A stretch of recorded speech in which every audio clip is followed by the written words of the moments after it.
being a moral realist or a moral anti-realist doesn't make Hey guys. Hello.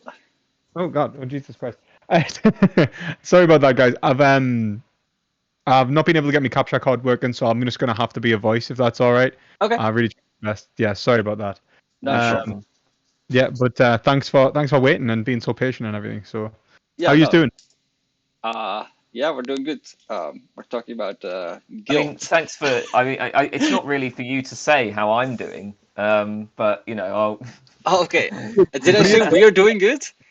Yeah. Of course, it's fine to say you're doing good. That's this morality is objective. What do you? Yeah. Oh, Yeah. No, I was perceiving goodness in Kane. exactly. You've seen the objectivity, the beauty that lies within Kane. What? No, go on, that I like so. I don't know exactly what specifically because Benny is it Benny? Yes.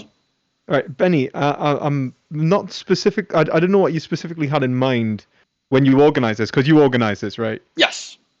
And are you both okay with me recording this? By the way. Yes. Okay. Cool. Yeah. Mind if I take a recording too? Yeah.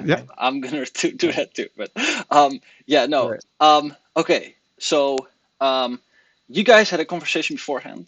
And I talked to Kane a bit in some Discord server, and he said that he at least would be interested to hear, like, try to understand what you have a theory about desires and Hegel, and second order desires, and people in the Discord and Kane and I were not completely sure about that. So that was kind of the trigger of it all. And it would just be interesting to hear what do you guys think about just like what would you guys like would object to each other's positions because you have opposite positions in the realism anti-realism debate. That would definitely hold opposite positions. I think one of the hardest things that me and Kane, I think, have probably found is talking the same language, coming from alternative disciplines. Yeah. In this, I mean, don't get me wrong. I think there's overlap, but just depending on how accustomed you are to using certain words and certain thinkers, it makes it easier. So I think one of the hardest things is really just to find a middle ground to kind of communicate on, which I would like really be interested in trying to explore. Yeah, no, that sounds really cool. Yeah, and I guess you'll guys see where it leads. Okay. Yeah. So how would you want to structure this? Just before we begin, it's obviously with the question being like obviously about morality, and in terms of whether there is or is not a good or bad or right or wrong. Obviously, like it gets more complex the more we delve into it if we start differentiating between morality and ethics and stuff like that. So I'm assuming would just mean morality and ethics in general. You're an ethical anti-realist as much as you're a moral anti-realist. I'm assuming, Kane. Like it's not like a Yeah, I don't usually draw a distinction between morality and ethics. So I'm aware there are distinctions out there, but it's just not something you do. that I tend to do. It's just yeah. So I tend to use both of those terms just to refer to the sort of general discourse of judging people's actions in terms of right or wrong, what they ought or ought not to do, what's good and bad, what's virtuous or vicious, etc. So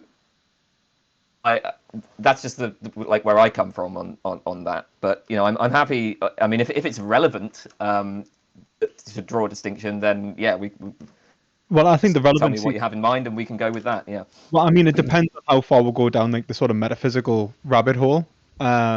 But I would say that there is a relevant difference in terms of basically whose reason we're talking about. Are we talking about reason in general, or we're talking about the reasoning of a particular agent? I would say I'd put morality in the case of the particularized agent, and I would put ethics in the case of institutions. You see, so like I would differentiate between like general reason and let's say particularized like reasons that are found in like a given individual, like a concrete individual. But I mean, it's not that big of a deal. Like as long as we can kind of agree that like, well, like not agree, but as long as like if that distinction comes up, then we can kind of just talk around it, you know, like we can talk about it anyway. Okay. Okay. Yeah. Sounds good. Yeah. So do you know where you want to begin? Sure.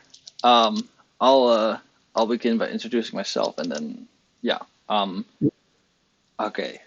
So hey, I'm really excited to do this conversation. And I am my YouTube name is Philosophy. I do videos on philosophy and spirituality, mainly Buddhism. And yeah, this is one on philosophy, maybe.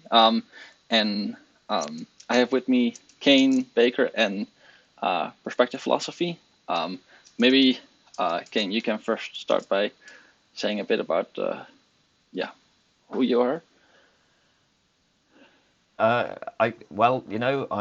have a YouTube channel. I've just submitted a philosophy PhD thesis. Haven't yet been awarded it, but that's my background. I don't know. That's me. Cool. You want to tell about yourself, Perspective Philosophy? Yeah, sure.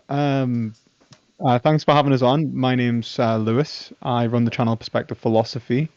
I focus on topics such as veganism and philosophy, and pretty much specialize in things like ethics. But I love myself a little bit of epistemology and metaphysics and stuff, which I've been doing of late. I also focus on political issues, which is like the Ukraine war, which I'm talking about at the minute. In terms of expertise, I have a bachelor's and a master's in philosophy, and I was doing a PhD until my professor was recently made redundant because of COVID. But alas, I will survive and continue this beautiful philosophical journey that we're all on. So, yeah, that's me. Okay. Huh. Okay.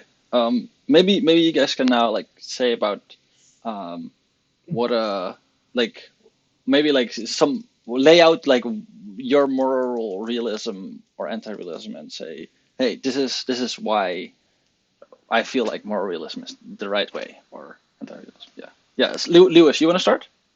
Yeah, sure. So I'm a Hegelian, which means that in terms of understanding the universe, I understand the foundations of metaphysics to be within the individual. I would be described as an absolute idealist. I don't believe that we can have understanding of the world in absolute particular terms. And I think with a lot of the problems with ethics today are caused really by materialism and individualism that we find in, let's say, Western analytic philosophy. And so I think that idealism, German idealism, solves a lot of these problems. In yeah, we can, and I'll not give you a rundown or a lecture on German idealism just yet. So yeah. Okay. Yeah. Okay. So I'm an anti-realist. I don't. I mean, you asked us to explain like why we hold these positions, and I mean the problem is there isn't like a sort of general argument that I have for anti-realism. I have problems with specific forms of realism, and I imagine that some of those forms of realism just aren't going to come up in this conversation. I don't think, for instance, that perspective philosophy is going to defend like moral naturalism or something. So you know. I am actually a naturalist, so yes, I am. Oh right, well, okay, maybe. There you go. Maybe I should say the sort of reductive moral naturalism that at least some people defend in the analytic tradition. I don't know, but yeah. So the thing. So I suppose that's one point. The other point is that I don't really have a specific anti-realist position that I endorse, and the reason for this is that traditionally the way that anti-realism or the way that metaethics has been discussed, at least again in the analytic tradition, is a lot of it's framed in terms of a question about the meaning of moral judgments. So you get this distinction between cognitivism and non-cognitivism, where cognitivists say that moral judgments express propositions, non-cognitivists say that they do not express propositions, but they express, states like attitudes or commands or something like that. And so there's this big debate about like the meaning of moral judgments, and different anti-realists take different views there. I have a lot of problems with much of that debate, and in fact, I would say that to me, it's honestly kind of irrelevant. I'm more interested in the question of like the metaphysics and epistemology. I'm less interested in questions about nailing down the semantics of moral judgments. So yeah, I don't really know what my position would be. I'm an anti-realist, and that's kind of as much as I can say. And I'm open to people presenting reasons to endorse some sort of realism. And if somebody presents an argument that I find convincing, then I'll change my mind. But at the moment, I'm an anti-realist because I don't find any of them convincing. So hopefully that explains my perspective. That's fair enough. It's like you'd almost like it's like kind of like a middle ground, like non-realism rather than necessarily even anti-realism, isn't it? Right? Like I know that I have a friend called Dave who describes himself as a non-realist for that very reason. He's not actually saying that he's not proposing that the negative argument necessarily holds, but rather that he hasn't found a convincing positive argument to also endorse the other side. So he holds a position of indifference. Well, I mean, maybe I should go a little bit. I mean, so I can say that when I use moral judgments, I certainly take myself to just be expressing, my own values. I don't think that they're, true in virtue of stance-independent facts. So, I mean, I wouldn't say that I'm merely agnostic. That would be, I think, that would be a little bit too weak. Oh, you hear that, Dave? I hope you're listening to this. 2 week. No. Well, just as a description of my position, like I take a stronger stance. There's nothing wrong. There's nothing wrong with being agnostic. I'm agnostic about a lot of stuff. I completely agree. No weakness, absolutely. No, no, I get what you're saying. Yeah, like I think. Okay, I guess. I mean, the thing is it makes it difficult to just sort of propose like a whole ethical theory. Like I don't want to just be like, okay, well, this is how I see the world. Do you know what I mean? And then we'll go through it bit by bit, because that seems to in terms of a discussion, just means I give a lecture and you act as a skeptic, which I think is just boring. Like, if I'm honest, like it wouldn't be as much of a discussion as just a one-sided like exposition of my position and then analysis by you, which I don't know, man. Like, that's an interview, not a discussion. So maybe if we just talk about like how you understand, like if maybe just start at baseline, like how do you understand the world? Like, what do you think metaphysically is the foundation of just what's your metaphysics? I don't know. Like I said, I'm agnostic about a lot of stuff. I wouldn't say that I have a metaphysical theory of the world. I don't know how to even engage them. How do you do philosophy without having a metaphysical understanding of the world? Like, genuinely, because I approach philosophy as if the majority of philosophy is metaphysics. I see it as like a metaphysics. Like, I see a lot of this as really, metaphysics as the ground in which we'll kind of build at least that's the way I approach it. So I don't know how to approach it without a sort of metaphysical. Well, I think I would say maybe we're using the term in slightly different ways here. I mean, I would say that I try to be, broadly speaking, an empiricist. I think that the empiricist tradition, as I see it, is a tradition that's defined by its rebellion against metaphysical theorizing. But maybe that's not the case. But I would say that if people ask me, what's the sort of fundamental nature of reality and questions like that, I don't know. And I mean, it hasn't been a problem in any of, at least for me, in any of the philosophical work that I've done. No, I mean, that's fine. like Yeah. I'm not saying that. Yeah, I'm not like to say like how could you not get it? I like you're being an empiricist. Like obviously like one of the things in philosophy, and I think especially in analytic philosophy, if I understand right, is you're highly specialized anyway. So like you just don't necessarily have to give like a full exposition of your metaphysics every time you're gonna write something. You would defer to, you'd say like, for example, the scope of this paper does not include this, analysis or whatever. And that's fine. That's absolutely fine, right? Like I'm not throwing shade at analytic philosophy. It's just more of like when you pick up like a book on continental philosophy, it's like it's a worldview. Do you know what I mean? It's like it a lot of the time. So like the way I think is in worldviews, and I think the way that you'll probably think is in something closer to close reading, an analysis of like specific arguments. And they both have their positives and negatives. You know what I mean? Like that. I'm not, as I say, I'm not casting shade on the analytic tradition. It's just trying to find like that kind of talking ground. But if you say you're an empiricist, I mean, I would push back on empiricism. I see what you're saying. To be entirely honest with you, I think you're probably quite right with it kind of coming from this rejection of metaphysical theorizing, at least in terms of abstract conceptual principles, right? Like obviously coming from, let's say, the back of the medieval nominalists and like William of Ockham and stuff like that. Thomas Hobbes, John Locke. John Locke as a conceptualist, empiricist. I can understand that you would say that reality is known through observation, and that seems to reject this idea that it's known through some sort of higher rationalization, which would be, let's say, conceptually abstract. I kind of get that. Like I can see how that would be a rejection of metaphysics, or at least can be proposed that way. But if you are an empiricist, so do you like, let's just kind of test your commitments. Like, do you think that do you think that we gain knowledge? Let's just take like scientific knowledge. Would you say that scientific knowledge is just built through observation, or?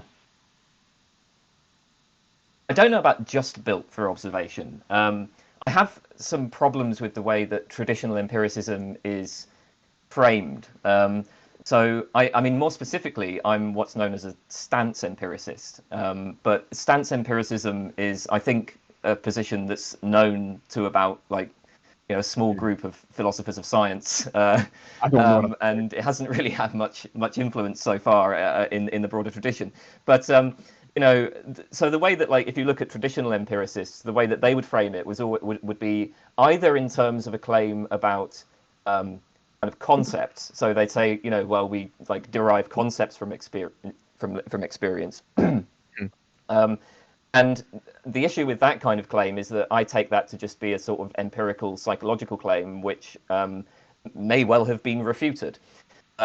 Or they would frame it in terms of justification, so they'd say something like there's the sort of rational constraint on your beliefs is that those beliefs must ultimately be grounded in or derived from claims about experience. And I guess there's supposed to be some sort of claims like there is a red square in front of me or something like that, and you build up the rest of your beliefs from that. Again, I have problems with that way of putting it. I don't think you're going to be able to get. I don't think if you assume that sort of framework that you're really going to be able to make inductive inferences to future experience, for instance, which I take to be quite important because I would like to be able to make predictions about the future. So the sort of view that I have is I take empiricism, and this is why I said I see it more as a matter of rebellion against metaphysics. I take it to be more about sort of resisting what I might call explanation by postulation. So we find when we sort of confront various practices, like the practice of doing, say, mathematics, or the practice of science, or the practice of making moral judgments, the philosophers will try to account for the success of these practices by postulating entities, by postulating a world, a realm, or whatever, of which these practices provide true descriptions. And that kind of thing, that sort of explanation by postulation, is what I take empiricism to be a kind of resistance to. So you're asking about science. I can say, I mean, I'm a scientific anti-realist. I take scientific theories to be instruments for systematizing, predicting, and controlling the observable phenomena. And I don't think that the right way to sort of account for the success of science is by supposing that they are, describing, like providing true descriptions of a world beyond the phenomena. Of course, that's a pretty controversial position, even among people who call themselves empiricists. But I that's the mean, way I see it. So I'm pretty anti-realist across the board. I guess can I just ask a question? You said like beyond the phenomena. So are you taking like would your kind of empiricism be like what, like transcendental? Um, I'm not sure. It might be. People have told me different things, and I'm not really concerned about exactly how to classify it. I might end up being some sort of Kantian. I don't know. Some people have said I am, but I Well, don't. the phenomena certainly, and the fact that you're like relying very much on empiricism, and then using it in relation to phenomena. So you'd say you're not saying that you're in direct relation to the object. Obviously, that you're saying that there is a perceptual, like you are in relationship to the perceivable object or the perceived object. So that seems to like obviously offer like a separation between you and a great many empiricists, right? Like who would have said like especially like the like realists who are saying that we are observing the world as it is necessarily. Seems like you're making a distinction there by saying like you're not necessarily receiving the world, seeing the world as it is, but seeing it as you are. I I think that so when it comes to questions of perception, I mean, I would consider myself probably some sort of direct realist about perception, but um, I mean that in the same sense that somebody like Berkeley was a direct realist. So, Right. because like a lot of people would just say, yeah, Berkeley, like he doesn't, also or like the phenomenalists, like John Stuart Mill and so on. I mean, look, yeah, I think that I mean, I think I have. uh, I assume I have basically direct access to things in the world. Like when I perceive a cup, I take myself to just be perceiving the cup and not perceiving like a mental representation of the cup. But then, well, what is the cup? Well, obviously, I would then just cash that out in terms of, in terms of the phenomena.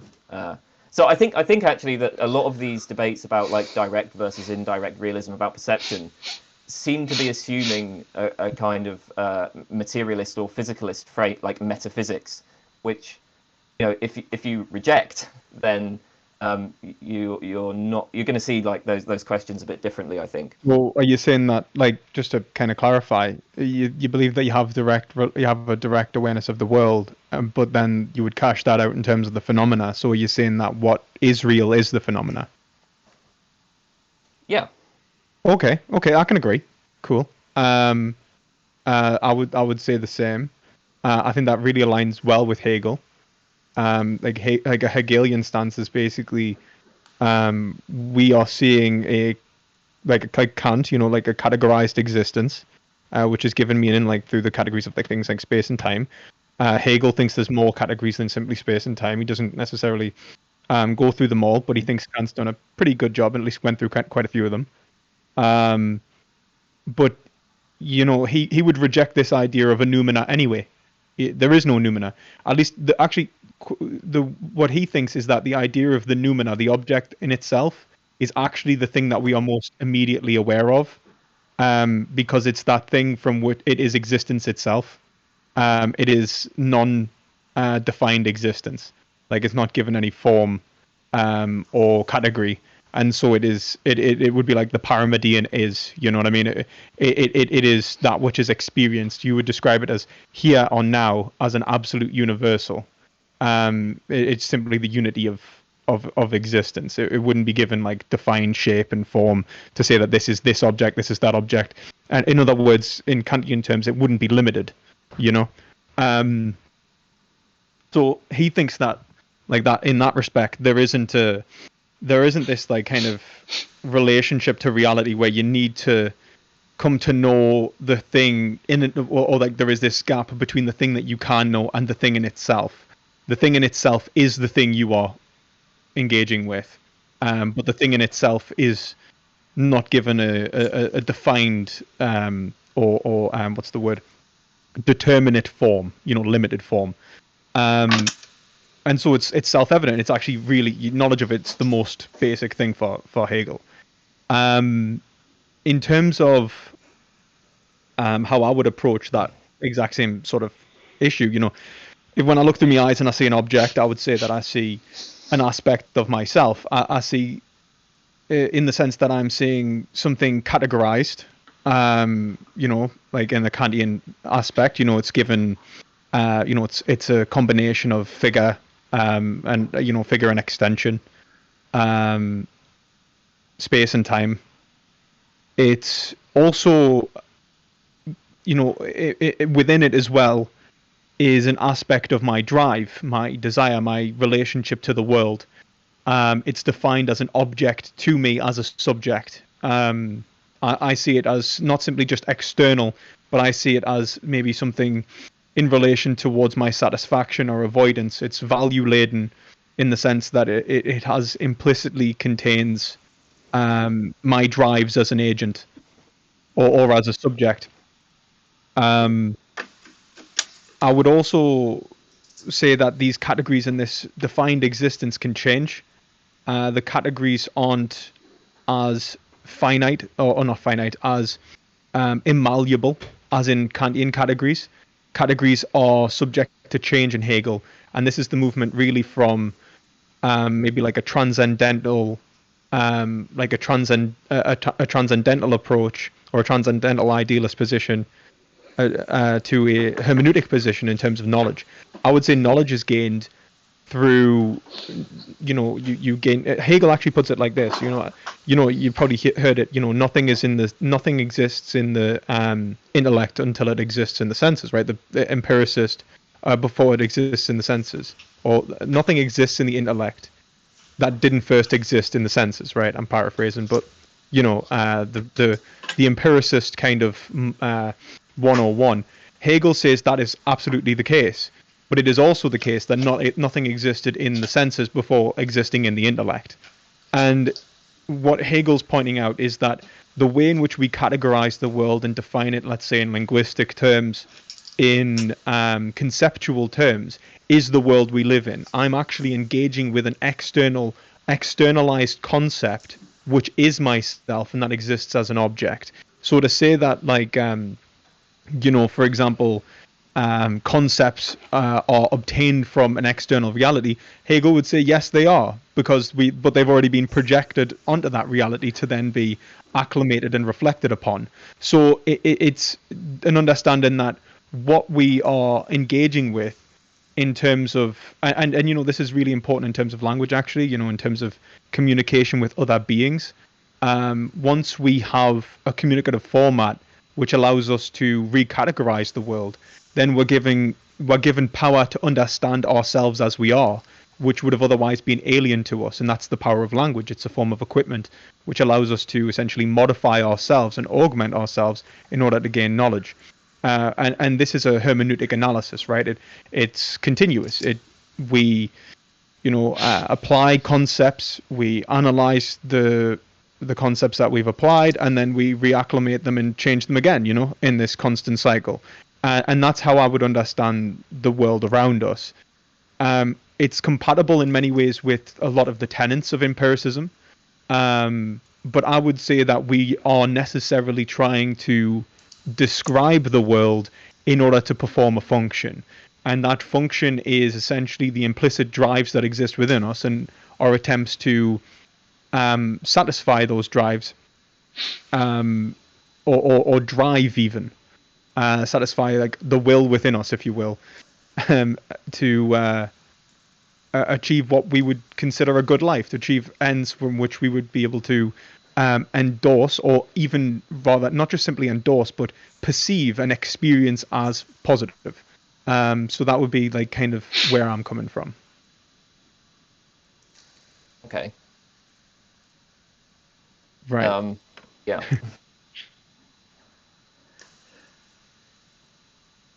I'm not really sure what to say about that.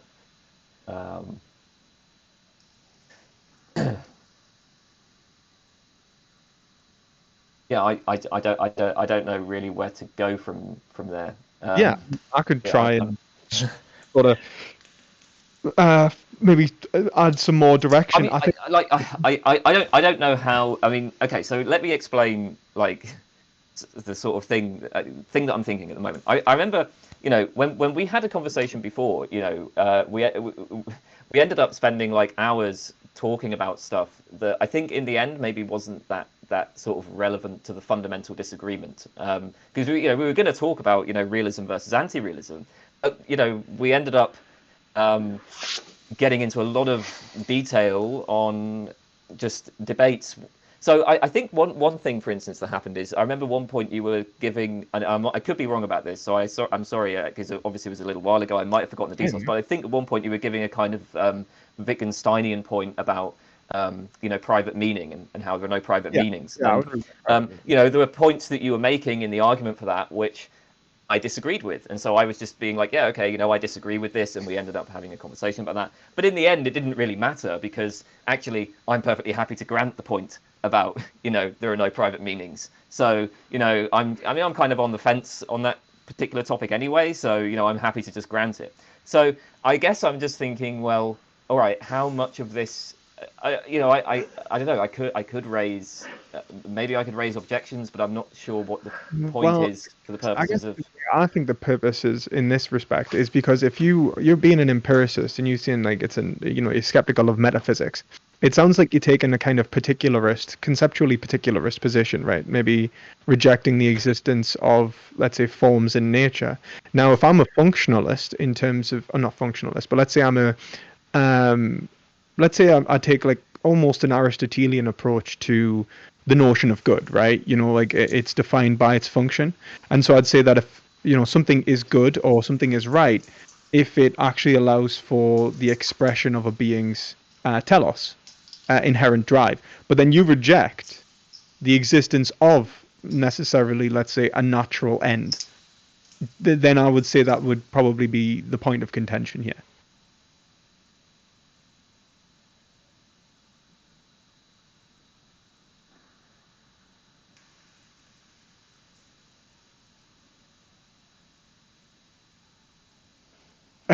Um,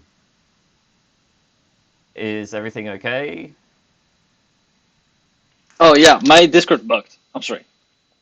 I think he's connecting. His internet might have just dropped. Welcome back, Benny. Yeah, sure. No, my internet just dropped, but I'm back. Okay. Okay. Sorry, you were saying, Kane?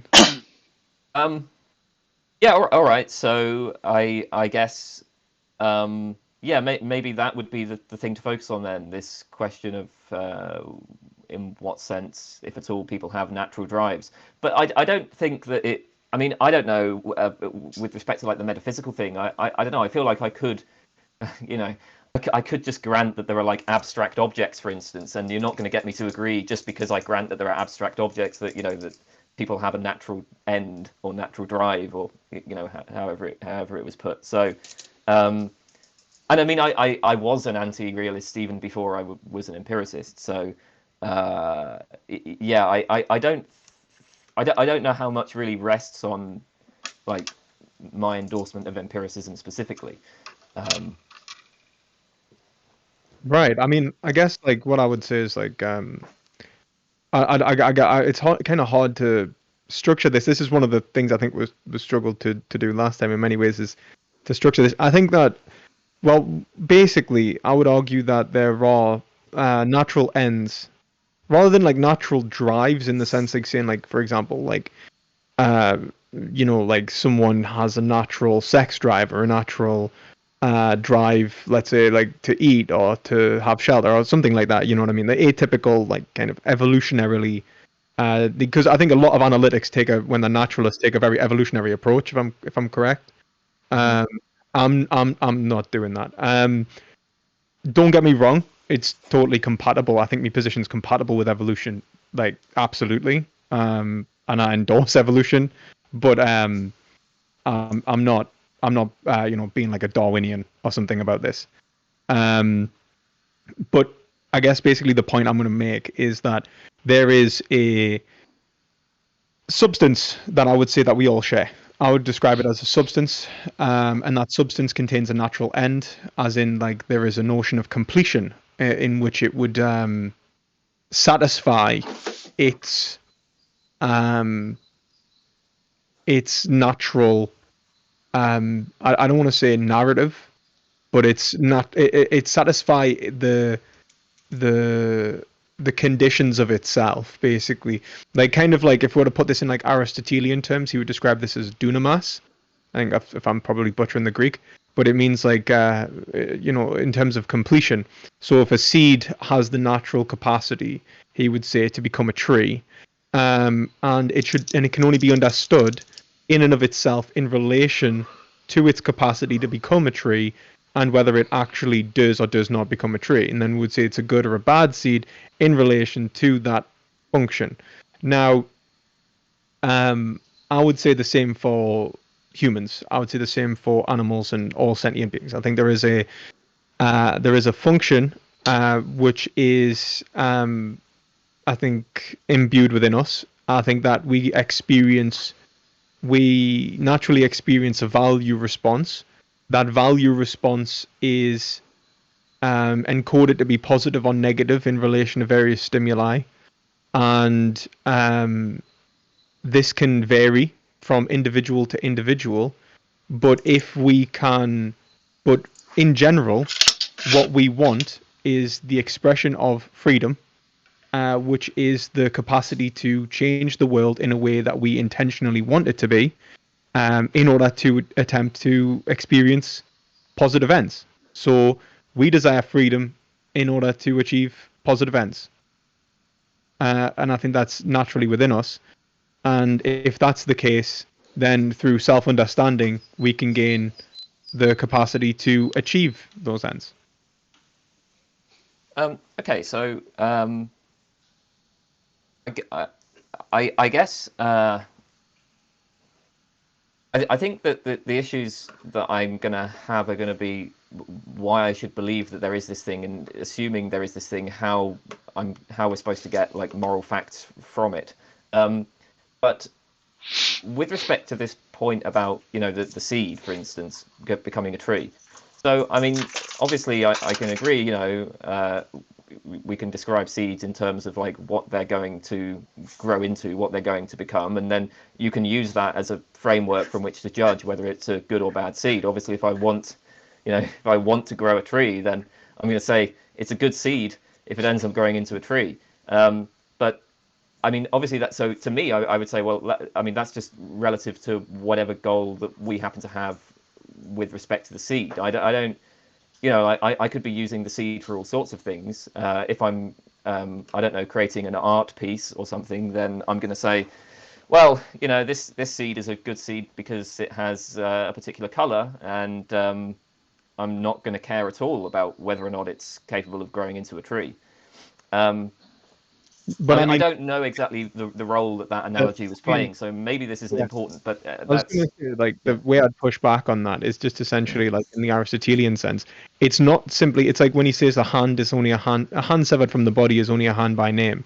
It's not to say like what it means to give something a name or a form in the first place, like to define it as something, is define it in relation to a telos, a function. The reason it's a seed in the first place is because it has the capacity to become a tree, and you could not understand the seed as it is without having that without that descriptive description of its telos, without its function. Yeah. So in other words, it's like you might see the seed as a good seed in terms of, like, if you try and judge the good seed against your function, like, whether, like, let's say, like, what you're attempting to achieve, you're not judging the seed as good or bad. You are judging it extrinsically against your use of the seed. Do you see what I mean? No, I don't see why the fact that I only understand a seed in terms of its telos, in terms of what it's going to become, like, I don't see how you get any claim about it being a good or bad seed from that. 1 second, my mic has decided to fall off the desk. 1 sec. Right there, sorry. Um, Because I mean, actually, well, like this is just another example, right? I could take a hammer, and clearly hammers are understood in terms of their functions. I mean, that's not. I don't think that's even controversial, right? Because we yeah, make them. Human beings have made them to do that. So okay, a hammer is defined in terms of its function. uh-huh. I could just say, but I don't have to like judge it, or I don't have to think that there's some sort of I mean, it is totally fact judgeable against about its its. functions. Oh, sorry. So, like, do you think that like people can't judge the difference between like good and bad hammers? Like, that's a good Well, hammer. of course they can. I mean, but what Yeah. I'm saying is that I don't see how there's some sort of stance independent fact about how good or bad a hammer is, or why we would sort of be No, I privileging a mean, particular definitely. function when judging how good or bad it is. Well, I mean, like in terms of tools, it becomes a little bit different, right? One, it's not about a natural end. Like it's defined as by its like a hammer is defined as a hammer because of its relationship to us. It's not like a seed isn't defined as a seed because of its relationship to us necessarily. It's defined by its natural form. Like we have created the form of a hammer. Like it's an artificial construction. But the like so when we talk. Wait a second. Sorry. I mean, we could define words however we want, and like, I mean, we could define seeds in relation to us, and I think it might be the case that like actually a lot of ants and so on. I mean, a lot of classifications systems are defined in relation to our interests. I mean, in like obviously in science, we try to I we would try to kind of adopt a more objective framework. But like if you look at how chefs will define different foods, like what's I forget. I think it's like an onion is actually part of it's something I can't remember what it is, but it's like part of a very surprising family if you look at the I actual biology of it. But you don't use that classification system in cooking or whatever. But that's yeah. just a matter of how we use words. We could use them however we want. I think onions are nightshades. I think that's the like so that like yeah. I think you're right. Like they are kind of strange. Like but like yeah, you're right. Like obviously like different and even like Aristotle points this out, man. Like different fields describe things in different ways in relation to the topic that they're undertaken. So like what we have is essentially different modes of analysis. Now I would agree. But when we're talking about let's say a seed in and of itself. All I was trying to do is make the distinction between our description of the function of a seed, which is in terms of its natural function, versus an extrinsic function in relation to the way in which we're engaged in it. I'm not even saying that both aren't correct. They are both correct. You can judge both as being good or bad. Like that's not a problem. They can simultaneously exist. So, for example, a sunflower seed, I can define that as very tasty, or I can define it as also having the capacity to grow into a sunflower. What's a good sunflower seed? Well, it's one that's tasty, or is it one that grows into a good sunflower? Because they might not be the same thing. So I do understand what you're saying. I don't think that this is a problem. I think that this seemingly becomes a problem when we start talking about um, let's say the unity of the word good, right? Like when we start talking about, let's say, right and wrong and good and bad in relation not to specific inquiries or modes of inquiry or functions that we're undertaking. And I think that you're right. And in one respect, you're definitely right in saying that I think that language itself, to be entirely honest with you, the reason that we are describing trees, seeds, and so on in this sort of biological format is in relation to our attempts to engage with nature to express our drives, right? So it's like science itself is imbued with this kind of self-interested goal, or like you know, moral motivation, if you will, which is kind of pushing Oh, us. I probably won't, but Yeah, but like, yeah, okay, but like our driving, like whatever drives us towards the task in terms of functions, yeah, I would say that exists in all fields, and in terms of categorization, absolutely. But then all we'll have to ask ourselves really is like, well, what unites all of these forms of analysis? And I'm going to say it's the desire to satisfy drive, and the way that we attempt to engage with reality is to try and satisfy what is a means ends relationship, which I think is fairly undeniable. I don't think anyone really can go around denying the fact that we engage in task, not simply engage, but we must engage in some sort of task, or whatever we choose to do, um, is ultimately in reflection of our drive or desires, or attempt to satisfy ourselves or satisfy a certain modality. I don't want to say modality. A certain, and I don't want to load it by saying function. A certain force within us, which is attempting essentially for us to achieve certain ends. Those ends are usually like some level of satisfaction or meaning. Okay. Yeah, I'm not sure how important this point is. So if it's not that important, then just tell me and we can move on. But I'm still not. I still don't see how Okay, so let's say that I'm just talking about a seed just just like in itself, right? And I'm saying, okay, the function of the seed is, the telos of the seed is to grow into a tree. And I'm sort of not relating that to any of my ends, right? Well, now if I'm not, I think this part I'm struggling with is okay, if I'm not relating it to any of my ends, I just don't know where the judgment that this is a good or a bad seed is coming from at all. But I certainly don't see why I shouldn't just say, I just take this to be a bad seed. And it would, if somebody was asked, well, why is it a bad seed? I might be like, well, because I don't want it to grow into a tree. Now, if you then say, well, yeah, but you're relating that to your ends, I'm going to say, yeah, of course, because when I make judgments about what's good or bad, that's, I'm expressing something about my standards, values, goals. And I don't know, I just don't even know what it means to talk about things being good or bad, just independently of, I mean, I would agree in the sense of, let's say, non-conscious, beings. But so for example, in terms of the seed, I don't think that the seed has an interest, for example, in necessarily turning into the tree. It just simply has the capacity to turn into the tree. So it doesn't have any sort of natural inclination one way or the other, right? There is no conscious awareness of it, of the positivity of turning into a tree, for example, right? I get that. So it's not, and I did actually grant as well. I'm willing to say all of the fields and categorizations, all of the words that we use, and then the fields that we engage in, are imbued with our motivations, and which is why we undertake them in the first place. Biology even is undertaken with the desire for knowledge, and that knowledge, the desire for that knowledge is in relation to attempting to achieve our own ends, right? And I think that's where these institutions have came from. But what I'm trying to point out is that the foundation of all of these institutions being this attempt to this desire for knowledge, or this desire for knowledge coming from a desire for achieving some sort of end, is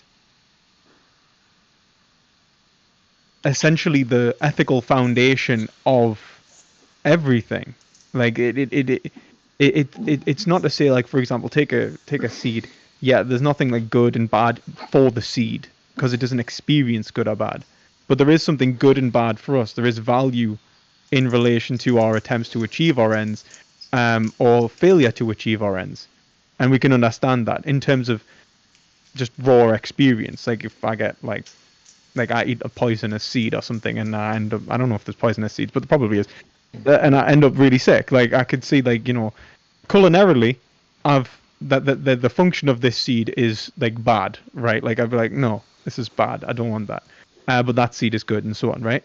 Now, if we try to have and I think in science a lot of the time we try to analyze things not from the perspective of the agent, but from the form of the object a lot of the time. Maybe we disagree on this because you with your approach to science, but I do think that we try to understand it as it is in relation to its environment, how it functions, and not necessarily what it does for me, but just to get a grasp of its one second.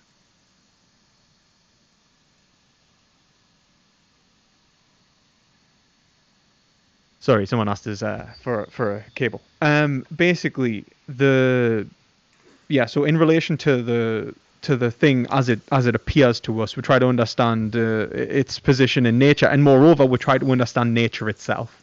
And it's an attempt to understand the environment around us, which has its purpose in relation to our attempts to self-satisfy.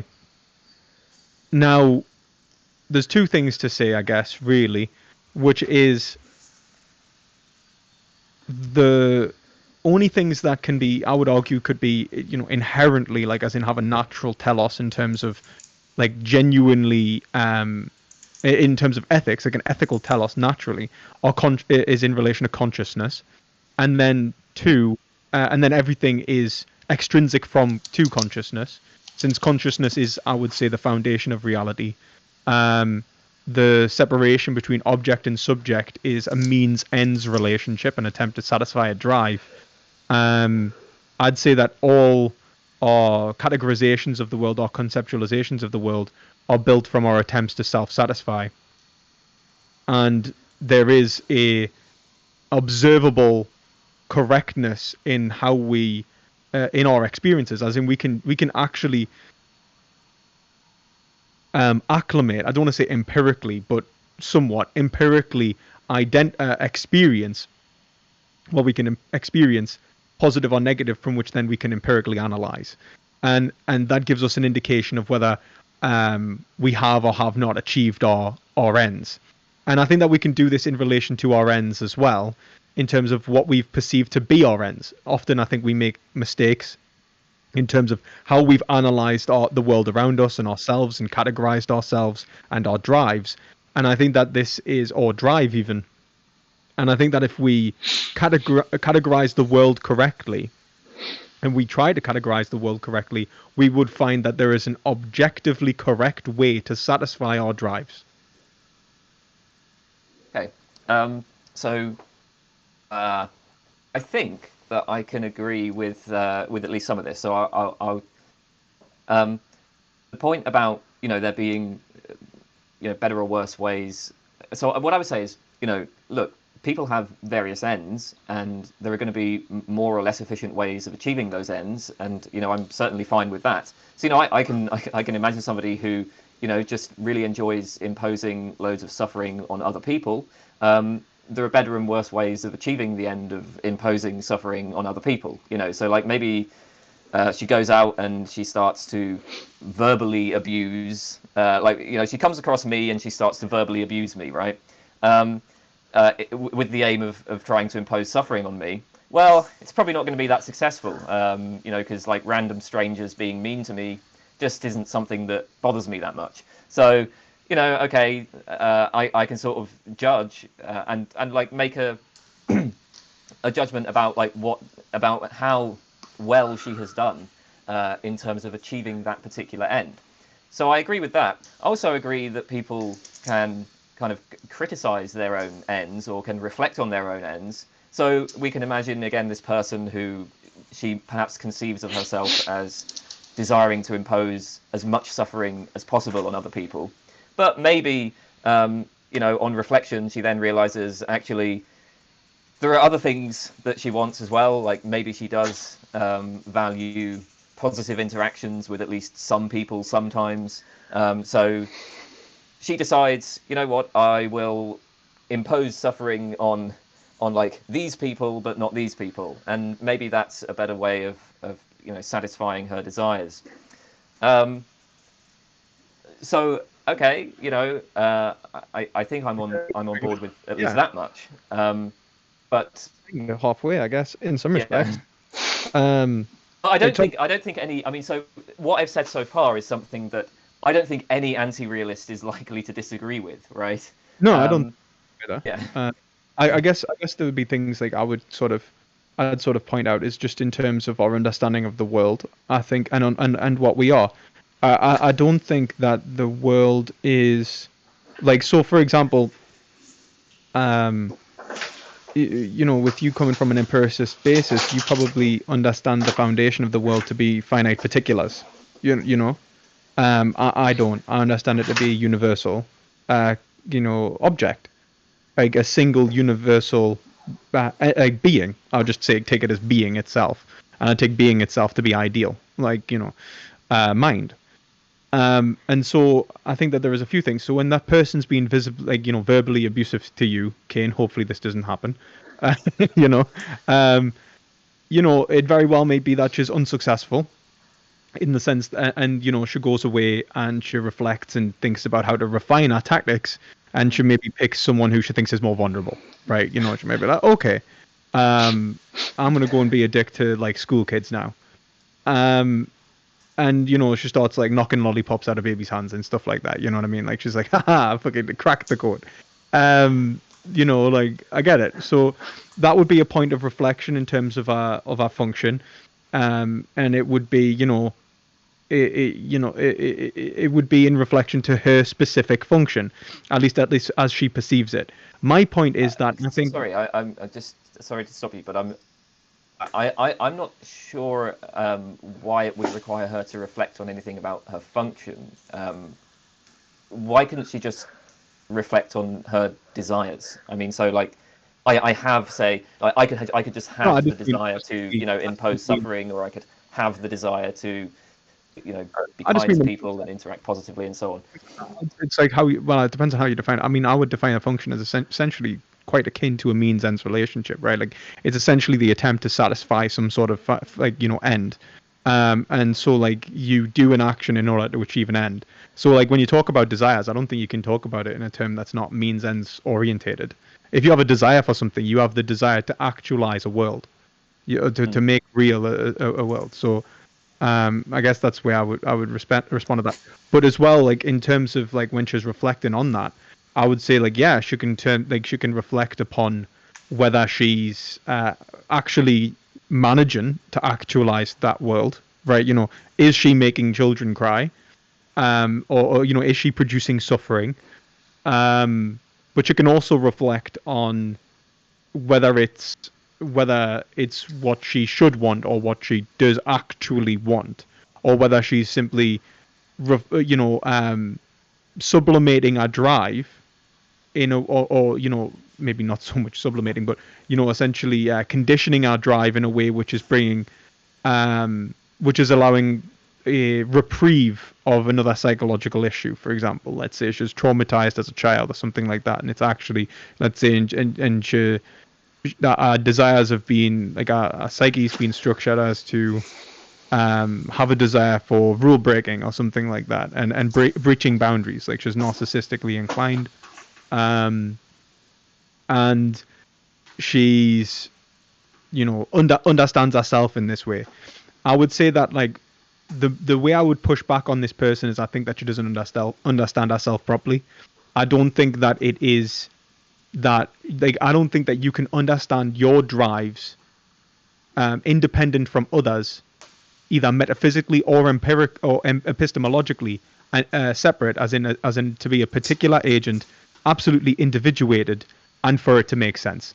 I think that it needs to be universal, and by that I would say that even if you are an individual, that's fine. You can be an individual with certain desires, which reflect the substance of what it means to be a human, what it means to be a sentient creature, but it must always be a limitation or a reflection of that inherent substance I think that we all share, which I think is consciousness, being an absolute idealist. So I think that when she thinks she's achieving something positive, and she's making judgments, the way that she's making these judgments is with universal concepts. These universal concepts are applicable to not just her own experience, but to everyone's experience, and that is where truth lies. Truth does not lie in her beliefs about the world, or even simply her analysis of the world exclusively. It lies between us all, and it is a common conceptual framework. Okay, I just want to clarify, just so I there's no misunderstanding. So, with respect to the point about function and stuff, if I was to say that I want some chocolate cake, let's say, I see some chocolate cake, I want to eat it, so I have the desire for chocolate cake, and I stop, I reflect, I think, oh no, I actually have the desire to live a long and healthy life, and if I eat loads of chocolate cake, that's going to get in the way of that desire. And so I just, I act on that. right?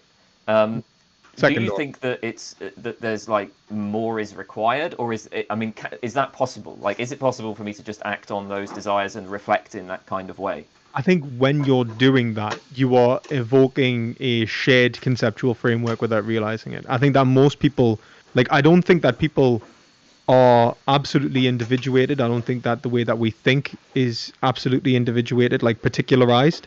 I think Hmm. that we exist as singular in a Kantian term, to use a Kantian term, like singular agents rather than in like particular agents. In other words, I think that we all share the same substance, and we are individuated by, let's say, categories of space and time. But we're all the same thing, individuated by categories of space and time. And so when you are reflecting upon your your drives as they are made concrete in your life and your attempts to express your desires, um, you are actually reflecting upon that shared um, that shared uh, substance, and there is a and when you're trying to make an analysis of whether you're expressing that drive correctly, if you do it in terms which are particular, then you end up, if you try to genuinely remove everyone else's desires, let's say, from your own, and try to express, and this is something I think that comes up very much in thinkers such as Sartre and Nietzsche. If you try to remove everyone else's desires from your own, you are left as a meaningless beast who has no capacity, who may be perfectly free in one respect, but is absolutely absurd in another. Um, you're free by name only. You have no capacity to control your actions or to endorse a series of meaning. I Uh, don't know. I don't know what it means to remove other people's desires from my own. I'm a bit confused about that. right. Well, I would say So like the in my like example of the chocolate cake, right? I mean, well, maybe I'm not thinking about other people, but I wouldn't say that I wouldn't say I have any particular attitude to other people's desires in that situation. Now, if you think about another situation, like the woman who just goes around trying to impose suffering on people, well, she's certainly not.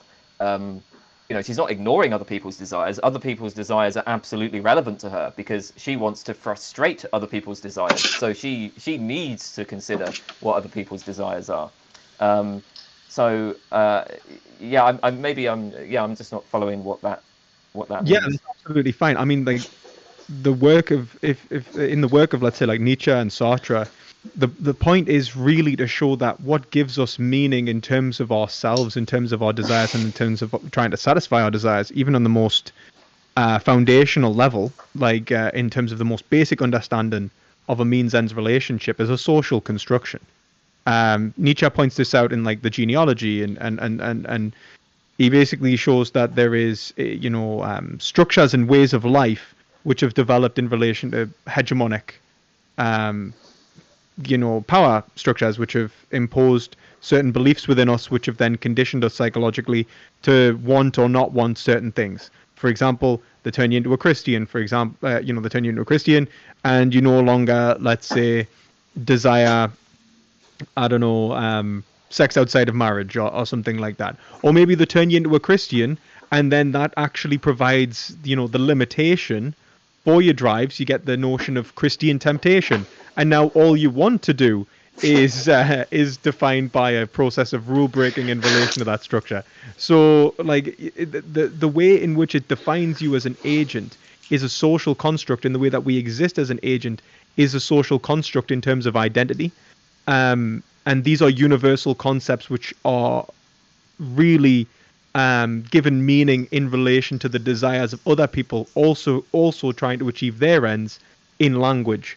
So, in terms of human life, when we've developed these structures, and even in terms of your socialization, you are an amalgamation of other people made into a single concrete entity. There is no such thing as an absolutely individuated Kane without your relationship with other people giving that some sort of shared common framework. So you exist in as a universal which has been internalized. Okay. So all right. Why would any of this like make a difference to me? Because if you're trying to self-satisfy and let's say you reflect on your desires and you try to self-satisfy and you understand yourself as a particular agent, if that's absolutely particularized, then you're right. Then it's only about knowledge of an absolutely particular self. But if it's universalized, then it's the expression of a universal goal, not necessarily the expression of an individual goal. So your function can be wrong against somebody else's function. So like you can go, that's good, and someone go, that's bad, and you be talking about the same thing because you're talking about yourself, which is the same thing. Okay.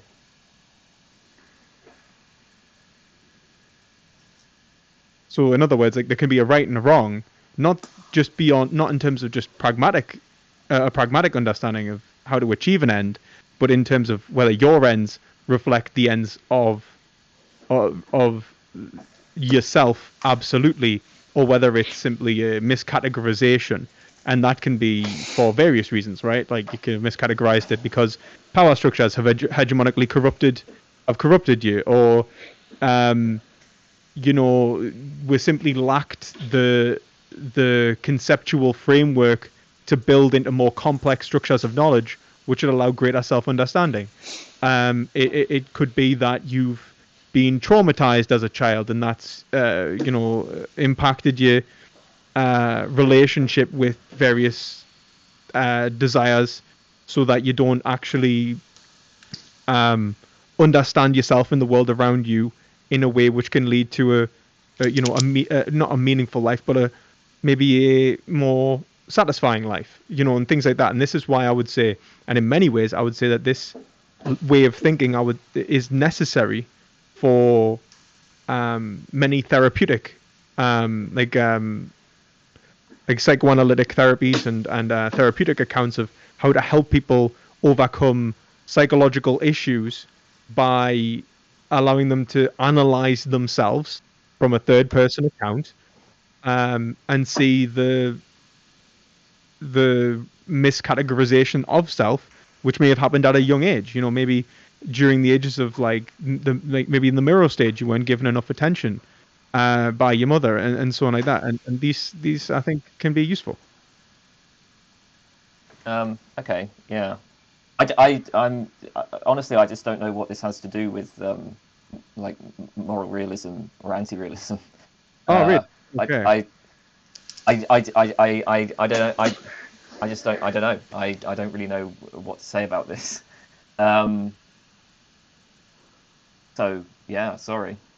Yeah, I mean, I don't know. I don't know what to say. I mean, Benny, do you have any way of mediating this? I don't know. Like, Um, do I have any way of mediating this? Um, I think the I think I think the fundamental misunderstanding maybe is between the word desire. Um, it seems like Kane has an idea of like I have a desire, and whether other people exist or not, whether like I'm a brain of in a vat, or whether this is like whether we're a realist, that doesn't matter. Um, you should say if I'm misrepresenting you, right? Um, but and you seem to say that well, desire is not like you have. That's not the desire. Desire is something interconnected, right? And um, yeah, I don't know, like, but well, this is actually why I thought the conversation needs to happen on metaphysics, because I think when you approach this, like Kane, you consistently kind of come from the first person point of view in the attempt to self-satisfy, and like in terms of, let's say, a goal orientated structure, in the sense like woman tries to cause pain, kind of thing. um and it comes down to what you think that woman is, and what you think that our goal is, what our goal is in relation to her. Like, is it a reflection of our desire as it is, or is it a reflection of our desire as she thinks it is? Now, I think the latter. I think that it's not actually her desire, and it's actually her beliefs about her desire.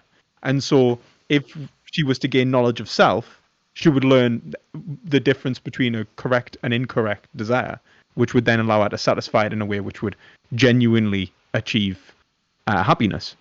Okay, so yeah, I don't know why we would be claiming that she doesn't really desire what she seems to, on the face of it, be desiring.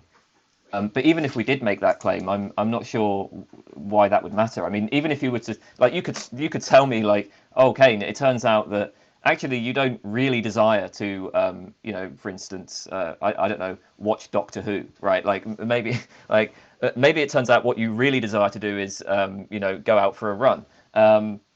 I don't care. I want to watch Doctor Who. I get pleasure from watching Doctor Who. So you can say that's not a real desire. I'll just call it a quasi desire, and I'm going to say that I act on my quasi desires, and I don't see why I should care about what I really desire. If what I really desire isn't bringing me pleasure, then I don't care about it. I think this is the point. Like, it depends on one, like the categorization of simply just saying like it brings you pleasure. Like, I think that again, like it's in relation to what you see as like it brings me pleasure, and it almost loads the gun. You know what I mean? To be a very individuated understanding of things. That's what I care about, though. So yeah, but that's what I'm gonna act on. But it's what you consider that individual to be, and like in the first place is like what I'm pushing back on. Like for example, you think that this is. Like, when you say it brings me pleasure, one, that's a belief about what it's going to bring you in the first place. Like, you might watch Doctor Who and be like, I'm bored as shit, Doctor Who. I'm so sick of Doctor Who. And then you might have went for the run and been like, actually, I'm so glad I went on this run. I feel like these endorphins, I needed these. I feel much better now. Like, the point is that when we understand what you are trying to achieve, it's not simply one instance of pleasure. I don't think that you're acting as an addict. I don't think you might really love Doctor Who, but I don't think that you're totally like if I don't get my hit of Doctor Who, I'm just gonna freak the fuck out. you know what I mean? And I think that it's so when you're acting, you're actually positing a means ends relationship. You're trying to achieve you're trying to achieve a world in which you feel positivity, and you think that Doctor Who is going to achieve that for you. What I'm saying is that individuals can be not only wrong about that, but can be wrong in relation to whether they should be achieving their own ends individually, as in like self-satisfaction alone is the foundation. Well, rather, like, are they as particular agents? Is their self-satisfaction what it means to be good, and or to have a meaningful and positive existence? I think that when we talk about people in terms of absolute particular terms, like if I talk about just your particularized desire, and we talk about what you really want, and we were to analyze that, I think that the more we analyze that and we try to work out what you want in terms of simply understanding you as as a particular agent, I think is going to bottom out in a meaninglessness. And that's why I brought up Sartre and Nietzsche. I think the more that you try to self-satisfy, you are going to find out it turns into meaninglessness. Yeah, I don't care if it's. I don't think of life in terms of like meaning or meaningfulness. Anyway, that's not really something. You won't know whether you're actually achieving your goal or not. Like, I mean, meaningless, literally. My goal is just to have sort of pleasure and positive experiences, not just for myself but also for other people as well. And I think it's pretty straightforward to tell whether or not things are achieving that. No, but that's the belief that I'm pushing back on. Why do you think it's straightforward to tell? So, okay, I can get some chocolate cake in front of me and eat it, and I get a pleasant taste from that. I can maybe go for a run, and I can feel negative at the time, but then maybe afterwards I feel good. So I can sort of think, okay, weighing that up, it's worth it. And I want to live a long time, and there's pretty good evidence that if people exercise, they live longer than people who don't exercise. Putting aside things like problem of induction, obviously, but problem of induction. I don't know what you're talking about. So sorry. I mean, like, I don't like. I guess the problem of induction, I imagine, is more of an issue for your side of things than mine. Anyway, like in terms of like, I don't really think it's a I problem. wasn't attributing it to you. I'm saying like, I'm just acknowledging like, No, yeah. no, no, no. I know. When we look at evidence of how things have happened in the past, I'm just saying because I've said I'm an empiricist, I should point out like, yes, I'm aware of this problem. Yeah, but I'm you just seem saying more that's fine. Kantian, so I was hoping that you would just like sidestep it anyway. No, no, I said a lot of people have told me I am, but I don't know about that. Oh well, that's exactly basically what I'm going to point out. I'm going to say like, how can you associate with like like whether it's going to lead to a positive future experience, whether it's whether the experience in reflection was positive, the relations of ideas and how they actually obtain reality. I'm going to say that in terms of the self, your understanding of self as an individual who will enjoy chocolate cake comes from a notion of psychological continuity. It also comes from a notion of self-association with others. For example, you might enjoy chocolate cake, but you might also know that eating too much chocolate cake causes you to have like, in immediately digestive issues, but then long-term health effects because of self-association with other people who have those long-term health effects. You can see that you share a common substance, at least in some respects, in terms of having the physical form of being a human and all that. You can also then make points of and even just your categorization of what's pleasurable, what's unpleasurable, what's positive and negative. I think that I think a lot of the time, you may believe that you've experienced positivity when you've maybe only experienced something which was maybe a fraction of the positivity that you could have experienced anyway. And it's questions about whether you're actually achieving that which you would genuinely desire to achieve if you knew about it. So it's like, are you achieving your desires in terms of your beliefs? Are you achieving what you believe to be in your best interests, or are you achieving what is actually in your best interests? Are you achieving a genuinely happy life, or are you achieving what you believe to be a happy life? That's where I'm pushing back. I mean, okay, yeah, people can be mistaken about what will bring them pleasure, sure. But I mean, like, it could be the case that I think I'm going to get pleasure from helping people, and then it turns out maybe it turns out it doesn't. Like maybe I put a lot of effort into giving to charity or volunteering or whatever, and I just think, hey, this sucks. I mean, like actually, I don't even have to really imagine this because I have done this kind of thing before. I've taken part in voluntary things where I felt like I was doing something good for the community and that would make me feel good. And I just didn't. I just thought, yeah, this is a waste of my time. So, I mean, this goes both ways. Like, it might be the case that I could sit down and reflect, and I end up thinking, actually, what I really want to do is go and cause as much pain and suffering as I possibly can. I believe that people can do that. Don't get me wrong. I think that it would be mistaken every time they did. I think the point of what I'm trying to say is specifically in terms of self-association and wait a second. So, do you think that it's impossible for a human being to sort of be constituted biologically, let's say, such that when they cause pain to other people, they get pleasure from that? No, I don't think that's impossible. Of course, I believe in sadists. Okay, so why would they be mistaken then? I mean, if somebody says, this is what's going to because I don't think what's going to bring me pleasure. I don't think what the individual is defined by their current categorizations of the world. Like I mean, in terms of psychological continuity, I think it would be really difficult to say it was like. How does this? We don't even have to talk about it from their perspective. I could just do it from my perspective. So I could just say like we as a community could just say, oh yeah, this person who's a member of our community, this person really likes imposing suffering on other people. They love it, and that's what makes them better off. So we better be careful of them. Like it wouldn't necessarily just be the individual saying that. You can see that they enjoy it, they obtain pleasure, but like it's kind of like, have you ever read Plato's Gorgias? Don't think so. Okay, in Gorgias he asks like they basically raise the question of like whether pleasure is the foundation of like good and bad, and Plato pushes back and he says, how could pleasure be that which is good or bad? Like, how would we be able to differentiate between good and bad pleasures if pleasure was the measure of good and bad? Like, we can say, like, for example, that certain relationships between positive and negative stimuli are better than other relationships with positive and negative stimuli. And that's just one example.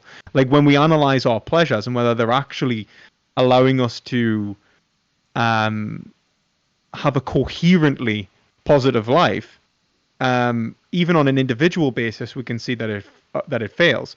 But the main thing that I'm trying to point out here is that this coherence within a particular agent or a particular subject isn't all that matters, because what I would argue we are constitutive of is universal. When we are trying to understand what is actually in our interests, I would say the only way we can genuinely understand what is in our own interests is not to try and understand ourselves as a concrete, finite particular, an immovable, let's say, material being whose desires are constitutive of nature. I would say that would be mistaken. I would say that what we are constantly changing entities who are categorizing the world and seeing the world to try and impose our will against it in order to achieve what is not a concrete desire necessarily. It's not something that's made, like, I don't think that anyone is necessarily made like so that biologically, like the way that you describe an individual, I wouldn't describe an individual in this way at all. Like, I wouldn't say that an individual is biologically a serial killer or something like that, or biologically inclined to have a good life as a serial killer. I think that's mistaken, because I think materialism's mistaken. I think that the way that we should understand that individual is hermeneutically. They may have sadistic desires now. When they reflect upon them, they need to question whether those desires are correct. Now, they are the particular concrete instancing of those desires. The foundation of those desires, the universal, is subjectivity itself. So hermeneutically, it's an analysis between the individual and the collective substance which exists within us. You know, it's not something that you would find, let's say, an individual reflects and places its desires against what it felt yesterday and what it felt what it may feel tomorrow. I think there's two problems with that. One, why are you assuming the psychological continuity of the agent if you're particularizing in this way in the first place? Like, why would we not just assume that, like, well, this person who exists in my body at this point in time, let's say this electrical energy that exists in my brain, won't die out in, a matter of seconds even, and then be replaced with another subject who has a different motivational structure. So why am I attempting, and the more we boil down consciousness to a finite particular level, I mean, we can maybe, I think Galen Strawson, I think says 24 seconds for neurological energy to, like, essentially disperse in our brain. So, like, when we're talking about, like, the self, and we're talking about psychological continuity, like, and we're talking about what is in my interests in the first place, I'm already assuming a consistent substance which is moving through this being that I exist in. I'm not simply 24 seconds of neurological energy. I am a continuous psychological entity, and I think that this needs to be assumed anyway. So when I understand myself in this respect, I'm not sort of heavily. I can't be absolutely particularized, and my analysis of my desires, if it was particularized, would lead to absurdity. As Aristotle says, accidents, we can't have any knowledge of accidents. So, like, what we'd see is that our desires and our happiness would become absurd and accidental, and we'd just have to, go with the flow. Maybe I would actually like being burnt alive. Maybe I wouldn't. I can never know. And these are the kind of, issues that I think arise from a very particularized position. And on the other hand, if we take a universalized position, my understanding of self is in substance. There is a form for me to know. There is something that I can gain knowledge of, which would allow me to actualize my desires in a way that would genuinely bring me some level of completeness, and completeness in the sense of, actually achieving the ends that I would like to achieve. And I would say that the only way that we can understand that is in universal terms. And universal terms include not simply my individual consciousness, but consciousness itself? All right. I just want to clarify a couple of things about my position. First of all, you mentioned Georgius and the reduction of pleasure to goodness. That's not my position. I don't claim that like goodness is pleasure or anything like that. I mean, I'm an anti-realist about this, so certainly that's not my position. I think that pleasure is what I care about. Other people can care about different things. There are some people who don't really seem to be that concerned about pleasure. They are more concerned about things like tradition, for instance. So just a quick question: why do you think pleasure is the thing you care about? I don't know. Could be wrong about that, but that just seems to be how I evaluate my life. It seems to be what I'm. Why do you trying to achieve? Like I'm assuming that there's a level of like self-analysis that you'd have to be able to undergo and like actually go, oh, that's. I just kind of like I like experiencing pleasure, generally speaking. Okay, but not necessarily always. Sometimes I subject myself to pains. But but like, why do you think that you like experiencing pleasure? And like, even when we define pleasure, what do you mean by pleasure? That thing that you like experiencing. Yeah, I don't know if I don't have like a theory of pleasure and pain. I'd probably just pick the dictionary definition or something like that. Yeah, it's going to be like tautological, isn't it? I mean, like, I don't think I can get out of that. Don't get me wrong. Like, I'm not going to be like, oh yeah, pleasure is like, and then point towards something else. Like, the point I'm making, anyway, this is kind of irrelevant because like it doesn't. The point I'm making, I just wanted to clarify that my position is not that goodness is pleasure, right? So there are people who will, value other things, and I wouldn't make the claim that like they are incorrect. I mean, obviously, I'm an anti-realist about this, so I don't think there is a correct or incorrect here. When I've been talking about pleasure, it's just because that seems to be what I care about. But that doesn't fundamentally matter to any point I'm making because obviously I'm just describing myself there. Other people will value different things. It may be the case that conceiving of ourselves in terms of pleasure and pain is, in the end, not particularly useful. Like maybe the eliminative materialists are right or something like that.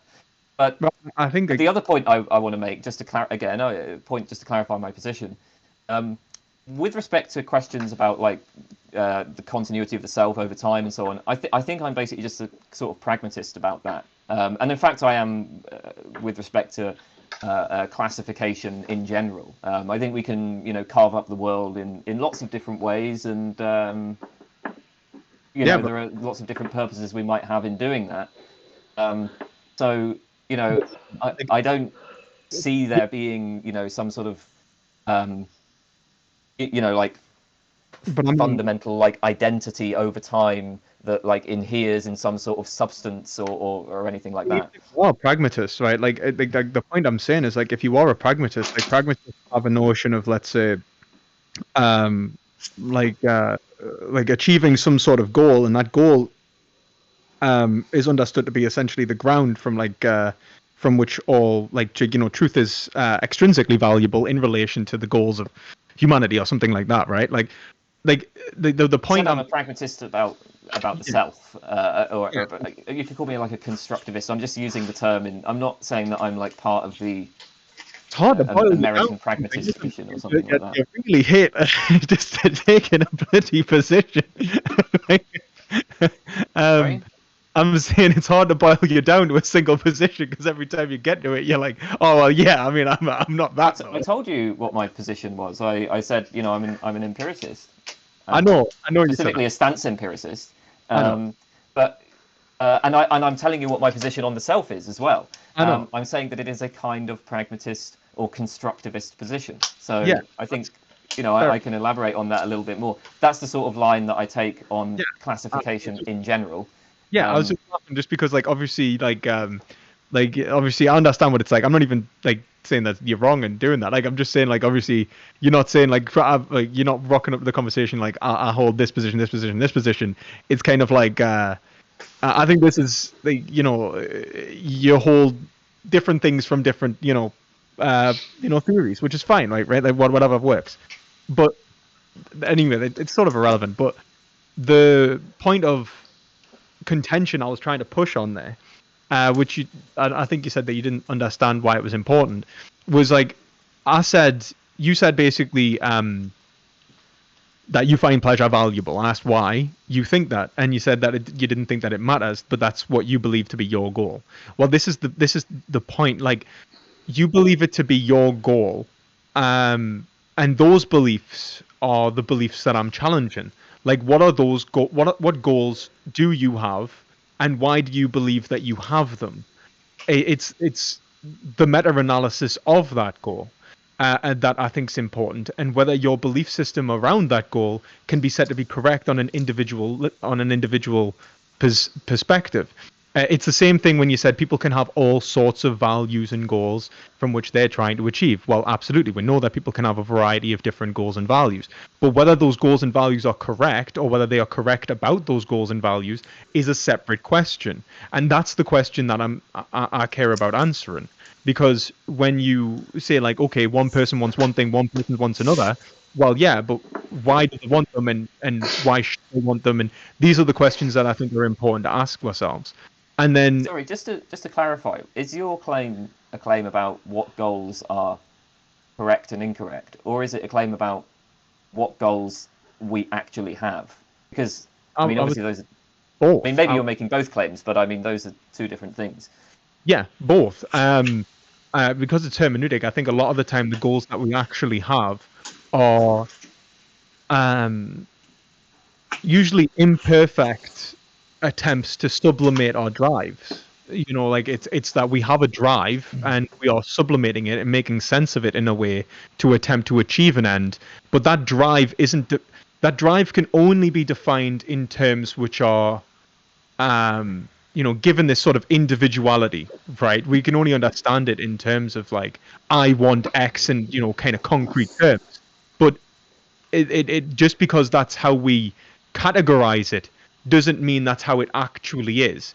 And how if we accurately categorize it and we accurately sublimate our drives in a way that genuinely reflects what we are, then I think that we have a harmony basically between the what we believe our desires to be and what our desires actually are.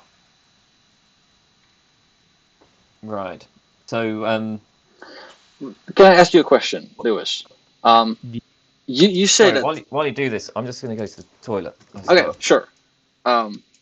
Why you say it's important to, like, find out your, like, real desire, the universal, because otherwise, if you only look at particulars and satisfy your particulars, you fall into this, like, meaningless of Sartre and Nietzsche, right? Like, okay, so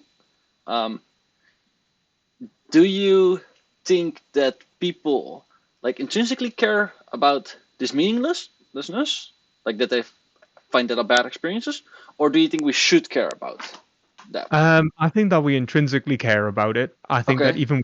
even without knowing, I think that Okay. just by, attempting to achieve a contingent end, we have endorsed a series of meaning. And so if that series of meaning was incorrect, then we couldn't have endorsed it. And so we are actively endorsing different modes of life and different ways of engaging with the world implicitly all the time, at the very point of action. And it's at this point of action that our freedom can be, denied or made manifest. And I think often it's denied not by, let's say, like, being constrained, like, by others, or by, anything that, like, by a material deficit, but by our understanding of the world. Like, a lot of the time we are slaves to ignorance, or slaves to the will of others, which cause us to be ignorant about ourselves, and so on. So I would say that we have a necessarily, in what we are, have a desire for freedom. So yeah. Okay. What is a series of meaning?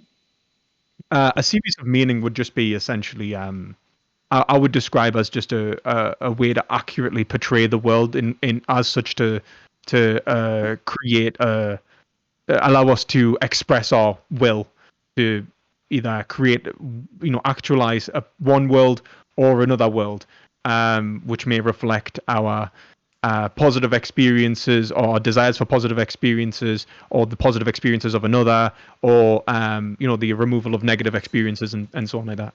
Okay. And we should care about these series of meanings, or we do care about them. I'd say that we do care. I'd say that Okay. we necessarily care about meaning. I Okay. would say, I think Aristotle put it as, all men desire to know. Uh-huh. I think that it's the point that he was making was that, the basis of knowledge is not something that we can kind of get out of.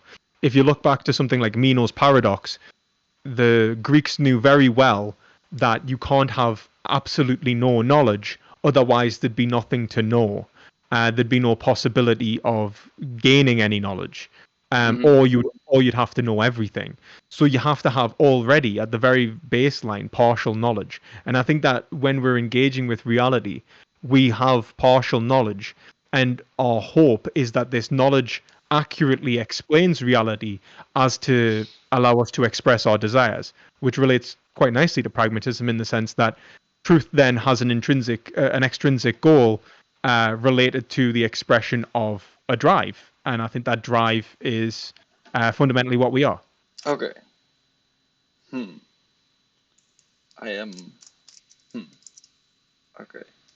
Because what I think I can follow is we have a bigger desire, basically, right? And that we want to, we are like a desire that is something that we actually care about. And if we like ignore that, then our life becomes meaningless. And then but with this meaninglessness, we should care about that. I don't understand that part. Like, why should we care about the meaninglessness? Yeah, I guess it's more of the fact that like we have a desire for freedom in our very in our action itself. We are like freedom in the sense that we are trying to actualize a world, or that we wish to express our will against the world. We're trying to actually make manifest an idea, and in doing that, like the endorsement is that it is that I understand and conceive of the world correctly. So if I can't actualize a world because I'm permanently ignorant, well, then we would consider. I mean, like we have things in language that talk about this. Like we call someone like a fool or an idiot or something like that, because you'd be like, oh right, you're ignorant to the means which would allow you to self-satisfy.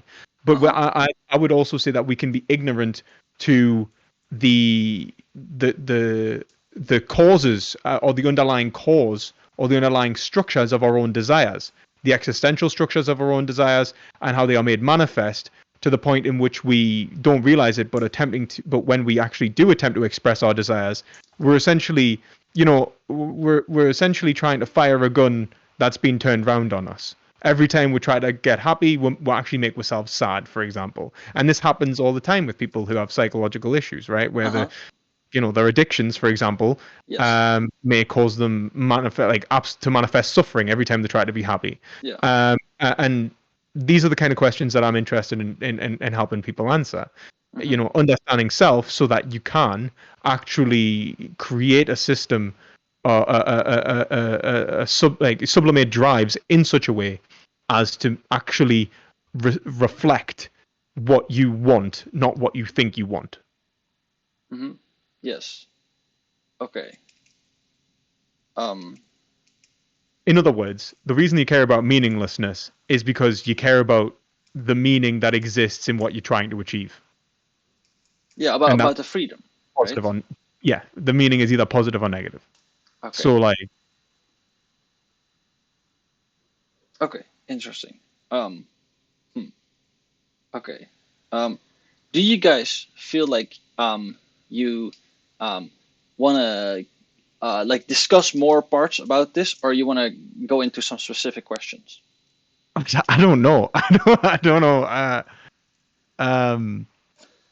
I think me and Kane we do struggle sometimes to communicate in a way that actually allows us to bridge, cross boundaries. Yes. And like Is is your position essentially just denying that, or maybe I shouldn't put it that way, but does it involve the denial that like there are substantive cells? I mean, is it kind of coming from that sort of perspective? You mean like particular selves? It depends. I'm not really sure about like this, you know, stuff about concrete particulars and all of that. I'm just saying like, I might think of myself as a kind of self, as having identity over time. And one of the things that you were pushing back on was or it seemed like you were pushing back on this idea that of myself having identity over time. So when I judge, for instance, that I'm about to get pleasure from sitting down and eating chocolate cake, well, okay, what is that based on? It's based on the fact that in the past I ate chocolate cake, I got pleasure from it, and you seemed to be kind of making a point that there's a problem with that. There's a problem with this idea of there being a substantive self over time. Well, no, I mean, I hope I didn't come across like that. I'm certainly not. I'm saying that I think that for people who take a particularist account, and that doesn't like a particular account, that can be empiricists, that can be existentialists.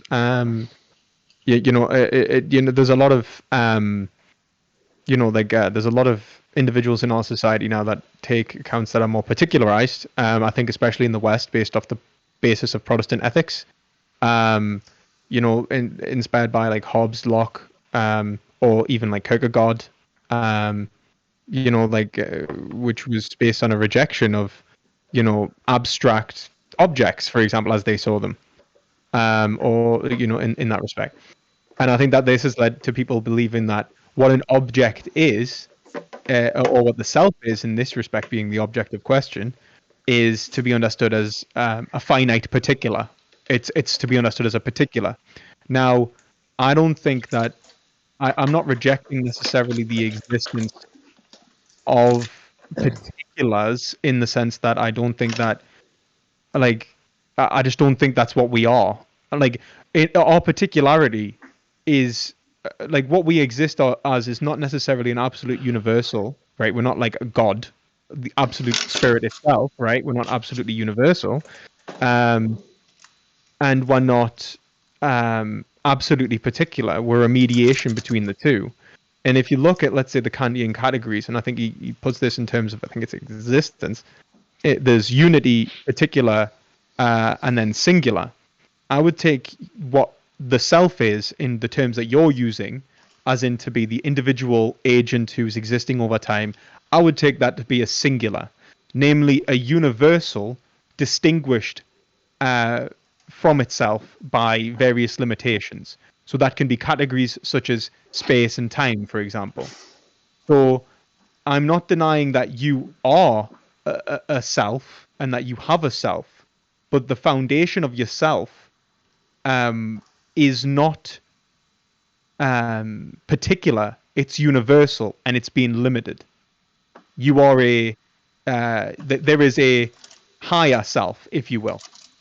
Right. So just to be clear then, right, there's Kane Baker and there is Lewis, right? And I mean, so you would, are you agreeing that like, okay, it's true that there are two different people, and is it also going to be true that we do genuinely have different desires in at least some respects, or is the claim that Mostly in the sense that we've categorized ourselves differently? That's the only thing, that it's like what individuality in terms of what particularity comes from the categorization.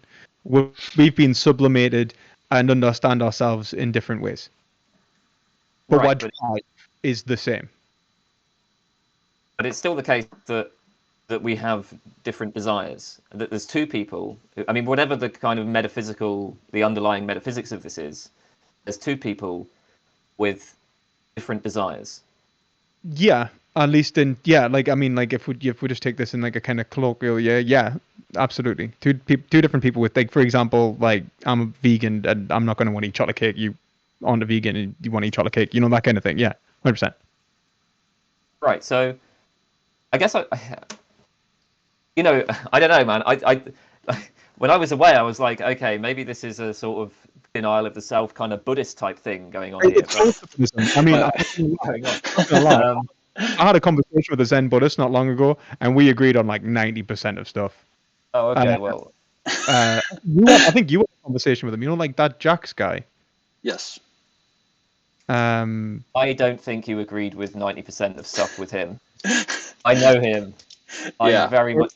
We agreed on loads of stuff. The difference is that like he maybe not the DMT, maybe not the DMT part. Like that was, I'm not gonna lie, he lost his drugs. What I had in mind. The DMT part is all of Jax. But like this is the thing. Like I would say like where we agreed is notions of the absolute. We agreed, like, for example, I would say metaphysically, I would talk about the absolute, so would he, sing the unity of existence. We differ. I think we differed in terms of ethics, but I think we did have a lot in common. And so, He's a for vegan example, too, like right? when you say like I am you and you are me, yes, he's right, but he's also wrong in the sense that we are given concrete categorization, and that is necessarily part of existence as well. But I think he would agree with that, and he would just think, "Oh yeah, but that's also part of the unity of existence, isn't it?" And I would say, "Yes, that's together in spirit. Like we are both abstract, as in universal, and concrete and particular." And he would probably agree with that. So I think that the way that we disagreed was he thought that we could make manifest in terms of ethics this absolute consciousness through forms of meditation, where I think that we make it in terms of analysis and philosophical inquiry. Right. Yeah. I mean, I guess it doesn't matter that much. Like, where exactly you disagreed. It's just I don't know. No, I just thought like if you understand him, and then maybe if you understand where I disagree with him, maybe like if I give you just enough jigsaw pieces, we'll finally like oh shit, it's a tree. You know what I mean? Like, okay. Well, I mean, so if we're granting though that there are different people and they have different desires and so on, then I'm still. What would be sort of incorrect about me just having the desire for pleasure for Kane, or whatever? But that's yeah. So this is the thing. I would say that there are like what would be incorrect in terms of, let's say, your desire for pleasure for Kane. I would say that the words necessarily obtaining like truth value, like whether they actually like whether that is actually the good thing that you would like you want, or the thing that you do want, is probably where I'd push back. I'd say that you are incorrect because you've understood it in saying that you want only pleasure. Like I think we should probably posit it and say like only pleasure for Kane, right? I'd say pleasure for Kane should be part of it, right? Like Kane shouldn't be neglected if it's universal, right? Like it can't be. Like Kane has to be constitutively part of this. He has to be contained within the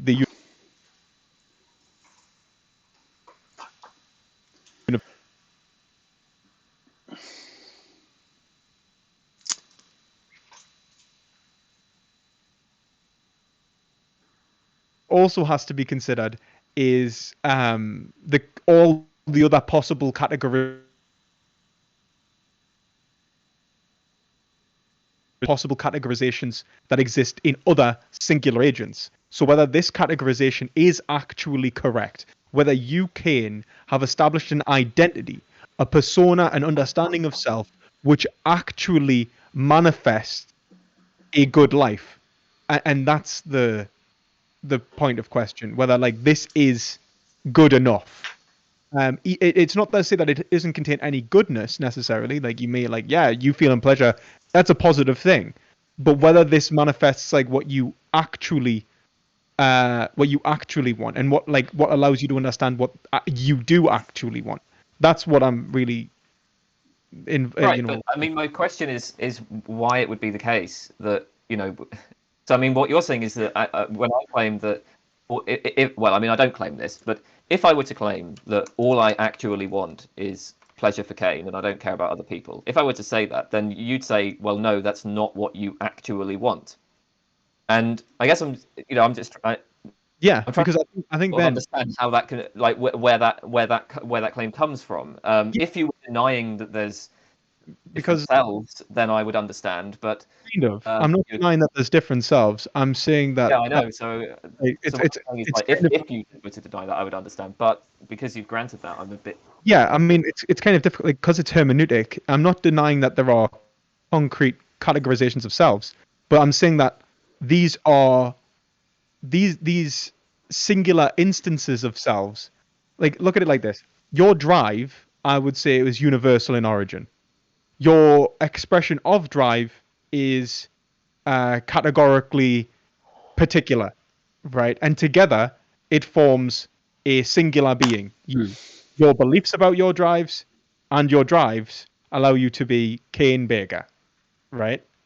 That is the fundamental, like, basically structure of your psyche, where you've experienced things as a child, you've come to understand those experiences, and you've tried to act upon those experiences in order to achieve certain goals from which you've then understood and been, and internalized at a young age, and which is developed as a psyche over time, and now we have the man that is sat here.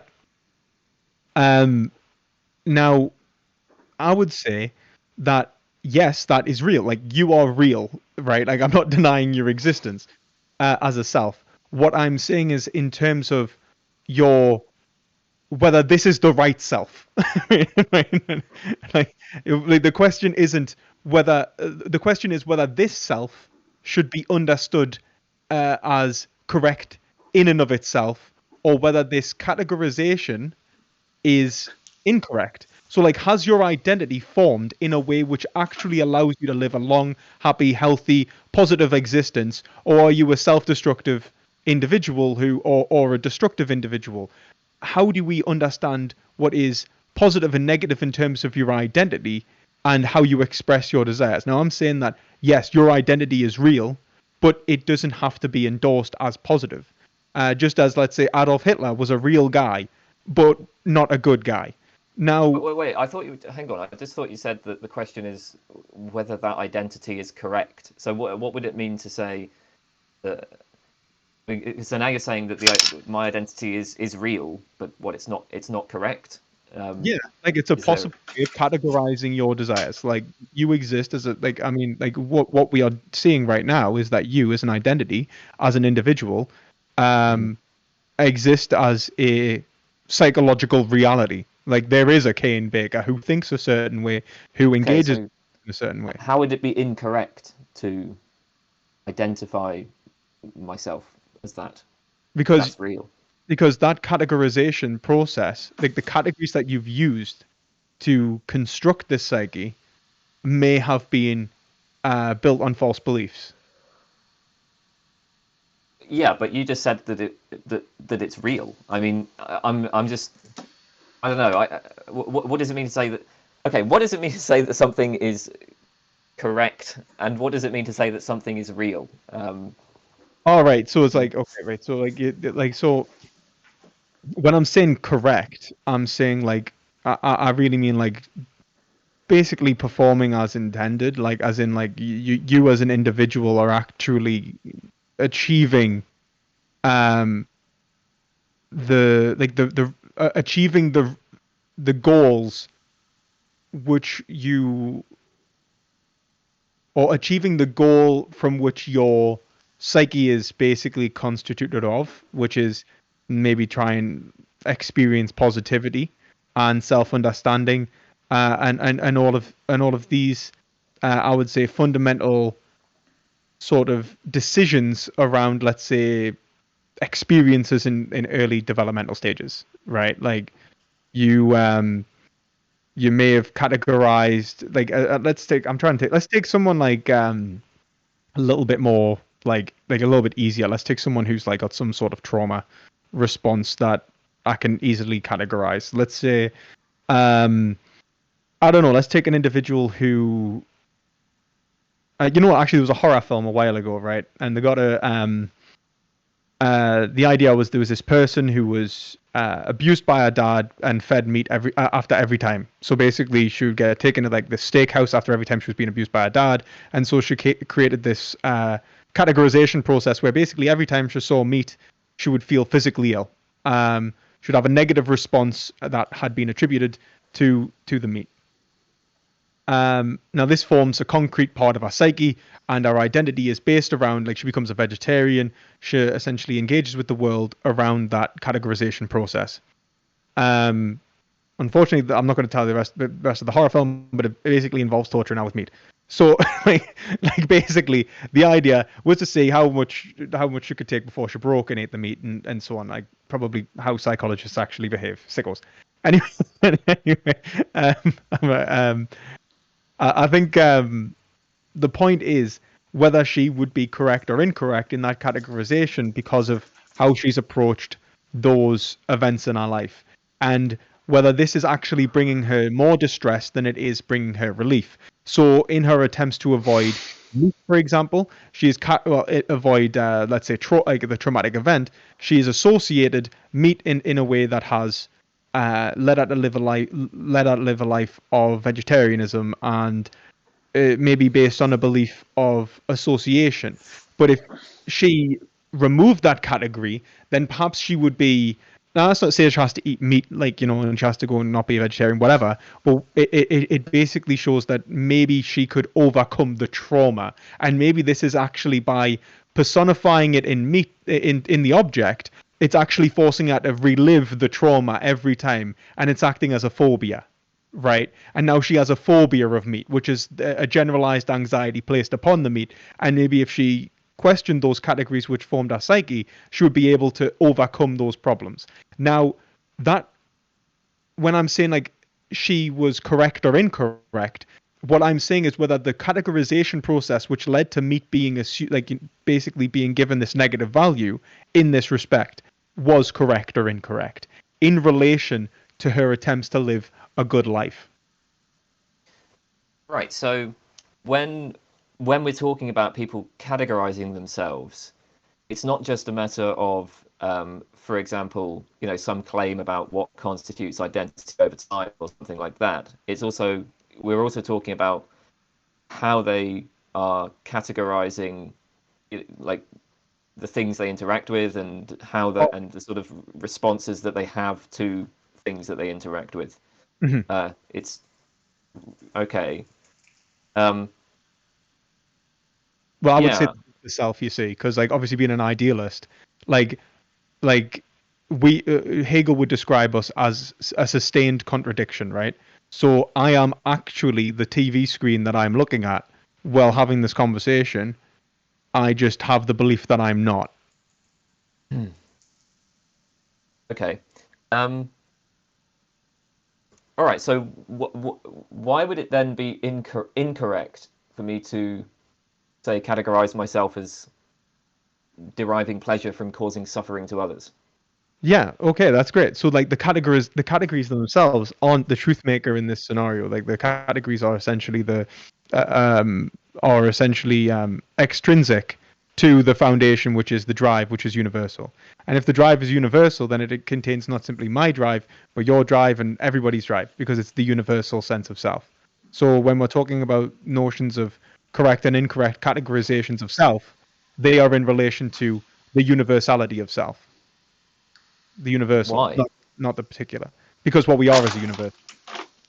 So when you're trying to understand yourself, you can't understand yourself in particular terms, because then all you're analyzing is, you're not analyzing anything. There is no particular Kane. There is no absolutely individual Kane. Okay, wait a second. So, I mean, okay, if we're talking like, so let's say we have a person who, has some sort of trauma, and they take it that, like, I don't know, when they are exposed to meat or something, then that produces trauma. But like, I can see the claim that they might be mistaken about that, and we might then say something like, actually, if they were to expose themselves to meat a bit more, maybe they wouldn't have trauma in response to it or something like that. I mean, so this is just a kind of point that people can be mistaken about what satisfies their desires. Mm-hmm. But So what I'm not seeing is like, why couldn't it be the case? I mean, even if I grant all this stuff about how there's universal drives and we're all we're all an aspect of that in some way. I'm still not seeing why it would be false for somebody to say, that they just take pleasure from imposing suffering on others. And it wouldn't be false for them to say it. Like that would do you know what I mean? Like they could be correct that they take pleasure in the suffering of others. Do you know what I mean? That's what they, that's what they desire. That's what they value. Well, that's the thing. Like when they say when you say that's what they value, I would say it's kind of loading it to say like what they are is the individual. Do you see what I'm saying? So like when I say like No. So when I say like so like if you were to say like that's what they value, as in like particularly right now, that's what I like, that's what I want. Fair enough, right? But then if they were to ask whether that question, like, well, we're agreed, people can reflect on their drives and work out whether they are good, like good drives or not. Even individually, they would say they would have to ask, well, what is valuable? Like, what should I be wanting here? Like, what would bring me happiness, right? No, Like, I don't think you need to do that. well, I think you would in some respects, because even if you look at it like this, I don't do that. well, I think you will in a way that maybe isn't necessarily so abstract. I think that you'll probably reflect it in a way that's like, well, why should I want this chocolate cake? Well, do I want this chocolate cake? And then you'll start relating it to other events in your life. I don't think of it in terms of. I don't think it in terms of like why. Why should I want the chocolate cake? Or I certainly wouldn't think of it in terms of is the chocolate cake really valuable? It would just be I might have a desire, right, for chocolate cake because I want to experience pleasant tastes in my mouth. But I also have a desire to have a long life, and I know it's the case that human beings, when they eat lots of chocolate cake, they tend not to have long lives. Yeah. So it's just like, okay, there's a clash of these desires, and I'm going to take the long life because that would allow me to have more pleasant experiences in the future. Other people might evaluate it differently. I think it would be relatively unusual, but I wouldn't say it's incorrect to do so. That's the thing. Take that, like that evaluation. You've got a thesis and you've got your antithesis basically set up, right? You've got like, oh, I want the chocolate cake. No, I don't want the chocolate cake. And so what you look towards doing is essentially mediating like what you actually want between various possible desires, right? Or categorizations of your desire, right? Now that's in reflection of something prior to that. Those concrete desires aren't the measure of themselves, because if they were the measure of themselves, you wouldn't be able to decide which desire was better than which. You wouldn't be deciding. I mean, so I just why I choose desire A, I want the chocolate cake, or I choose desire B, I don't want the chocolate cake. And so what you do it in, and you point out, is that it's in relation to the self, like my experiences over time. So then you have this understanding of yourself over time and your experiences, not in relation to desire A or desire B, but in desire simpliciter. What do I desire in general? What is like genuinely my interest? So I do think, I just don't think you realize. Right. So, I mean, I don't see why that would mean that I'm claiming anything about like there being some sort of objective value to the chocolate cake. Something of itself. But what I would say I'm doing is, I mean, the vast majority of the time, I just take the desire for a long life as kind of foundational, and I judge other desires against that. I can reflect on it, and I mean, occasionally I probably do. I think that what it just comes down to for me is, yeah, I want more pleasant experiences in the future. But yeah, but like, take that desire that for a long life. But all of that is so. I mean, we're granting this point about, and you said that there are different selves, there are different people. So, I mean, all of that reasoning is within that framework, right? And you've said that there are different people. So I mean, I'm still not seeing how we get to a claim about like. But the point is that like when you categorize, let's say one desire, you categorize it as good or bad, whatever. Right? When you're trying to work out these whether it's good or bad, then you have to take a step back And every time you do that, you take a step back again, and then you take a step back again, and it's the removal of categories, right? Or rather, I don't know what that means. so like you start seeing not simply you don't simply categorize it yourself as, let's say, a chocolate cake lover, or like your identity isn't constitutive of a particular desire. It's malleable to your reflection, It right? never. I mean, I wouldn't say that my identity changes or like my sense of identity changes when I engage in this reflective process. I just, I go downstairs, I see the chocolate cake, I have a desire for it. So yeah, I mean, I guess I might say like I am a chocolate cake lover. But then when I reflect and I think, oh, I also want to have a long life, it's not as though I, in any sense, give up the identity of a chocolate cake lover. I still do love chocolate cake. Well, yeah, I just, I also want to have a long life. exactly. So I don't see that there's any like change or giving up of I'm just the pointing out categories. conflict of these desires. You go towards you look towards something foundational that exists between those two desires, which would be your sense of self, your sense of your continuity of experience through time. When you look towards, let's say, your desire for a long life, you'll do the same thing. You'd be like, oh yeah, I want to live a long life, but I don't want to live a long, boring life. You know what I mean? Like you're like, I'll have a little bit of chocolate cake or something. So like you end up reflecting again on those categories, and every time you do that, when you are what I'm essentially pointing out is the things that individuate you is not the substance of what you are. Bless you. The thing that you want to find out about is universal. Your individuation of self, the way that you categorize and express that universality, that's what individuates you. That is your psyche. Like the categorization process that exists in your mind, that is what gives you your limitedness, which differentiates you from, well, everything else. You do exist as Kane, but Kane exists as a forms of categorizations, which allows you to have certain drives and desires. It takes your drive, which is ambiguous and and a bit formless, and gives it meaning. It gives it structure. But that doesn't mean that there isn't um, a right and a wrong against it. You can incorrectly categorize it. You can create an identity which does not reflect what you are. You have misunderstood yourself. Okay. I was going to say, I just think that you can create an individual who is internally conflicted, in other words. And I think that we are all internally conflicted to various degrees.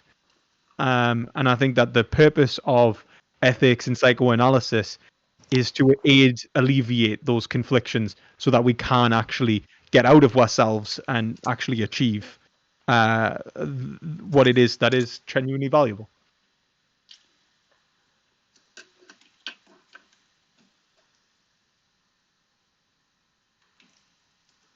Right. I guess, like, in terms of what you're saying, Kane, like in terms of what you think other people want, and like you're saying that you don't understand like why we will look towards something like outside of the individual, because I think that's how you see it. Like it's almost as if we're looking towards something external to the individual.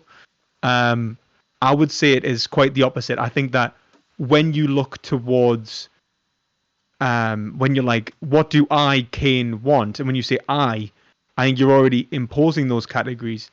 And then when you question, like, who am I and what do I want? Or what is it I actually want? You can't simply look towards that individuated sense of self that you have right now. You have to think of the possibilities of your existence. And that's what you're comparing it against. Right.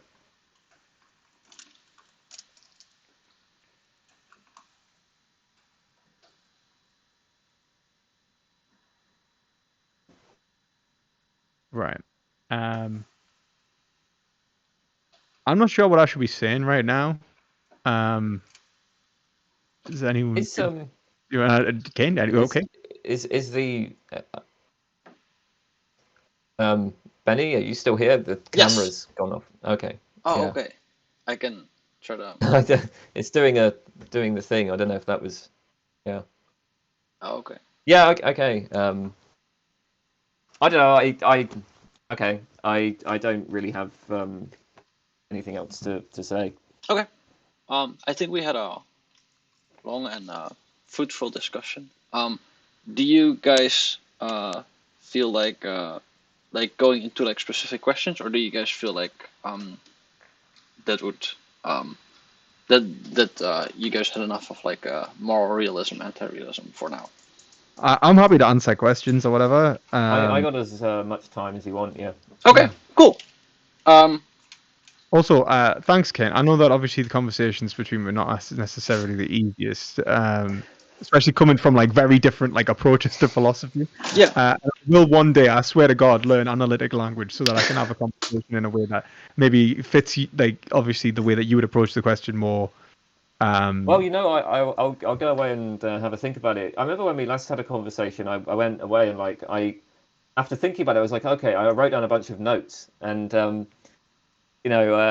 so I felt like afterwards that I had a better sense of what you were talking about, and I was going to think if we had another conversation, I'd ask these questions. But then I did look at my notes as we were talking, and it was like, yeah, I'm not sure how these really relate. So That's fine, man. I think I've learned to express my position a bit differently since we last spoke.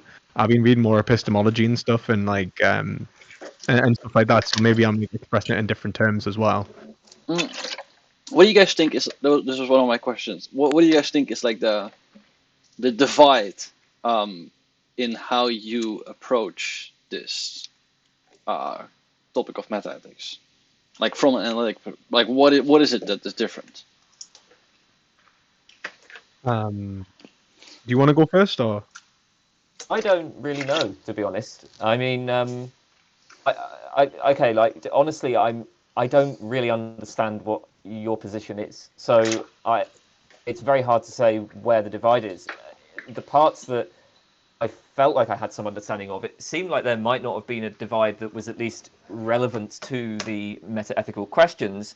I mean, with respect to the self, as I said, I would say that I endorse a kind of constructivist or pragmatist view of the self. So that's not where the disagreement is. Again, maybe I haven't understood your view of the self, but so yeah, I'm really not sure. I'm willing to bet.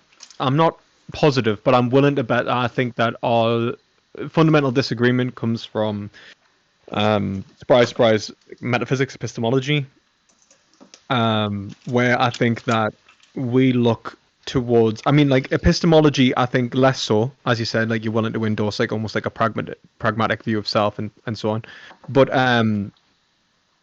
metaphysics in the sense that I think that Kane, you probably think and engage in quite, I don't want to say materialist terms, but like but let's say very like like British analytic terms, which I think come off the back of thinkers such as Locke, Hobbes, Hume, and even Kant, but less so, who really understood the foundation of reality to be particular objects, and that what exists is a collection of particulars. Where I understand reality in a way which is more continental in the sense that it's, well, I'm saying continental and analytic, but it's not even like that, because this divide exists in continental philosophy as well, but in a way that is more akin to Aristotelian indifferentism and Hegelianism in this respect. You, I think, would fall on the side of closer to nominalism, particularism, maybe conceptualism, and I would fall on the side of indifferentism. And I think we'll both disagree with maybe exaggerated realism and rationalism. And I think that's probably where we'll have overlap, in that we agree that knowledge can be understood in relation to experience, and must be understood in some way in relation to experience. But I think we disagree on what it is we are getting knowledge of and how we obtain it. and we both agree that people who think you get knowledge through pure reason alone are incorrect. That would be at least that's kind of where I think we may be. You first categorized like the continental way of thinking about it as like a worldview. Yeah. Okay. That's I think how I would understand like that. Perspective philosophy is, and this I think is why you bring up why it is important to understand like the self, and why it is important to understand freedom and consciousness and all these things, because your position cannot be really singled out, like your meta ethics from your like all these positions, right? It all really interconnects. Like I Yeah. think that ethics and metaphysics are intimately interwoven. Yeah. Yeah. That's at least my intuition as well. And that's maybe, and that's very much not the case in analytic philosophy. Like you said, analytic philosophy is very specialized. Yeah. So Two different approaches. There's benefits to both. Like I think I will say like I think I like the continental approach. Obviously that obviously is what I go for. But I do find it a lot easier to engage in analytic philosophy. There's a lot of clarity there. yeah. When you read an analytic paper, it's usually a lot easier to kind of decipher. Like Yeah. that's the best to make it like kind of easier to read. And I also think that it allows for more malleability. You get people who maybe more quickly change their positions.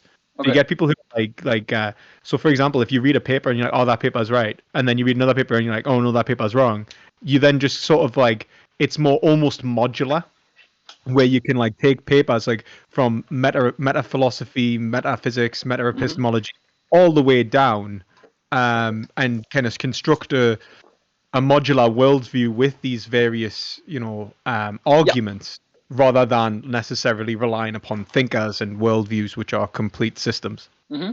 Okay. So if we established that this is like the two different ways of approaching it, what would be like a good way to like communicate more effectively between these two approaches, you guys think?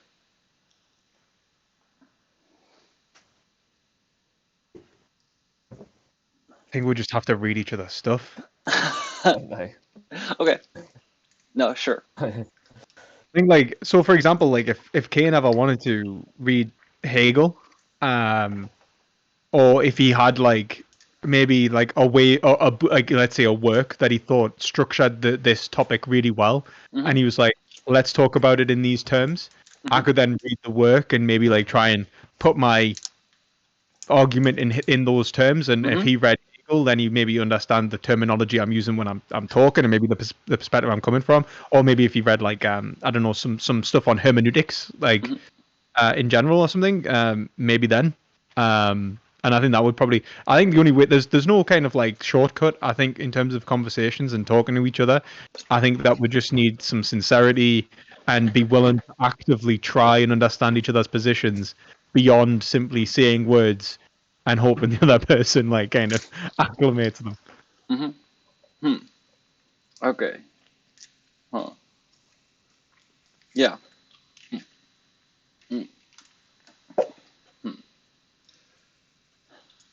I was also wondering, what do you guys think of like third positions in the moral realism anti-realism debate?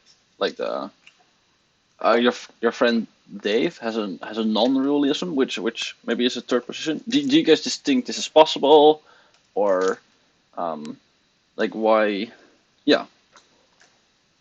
Sorry, what did you say? Did you say third Third, position? Yeah.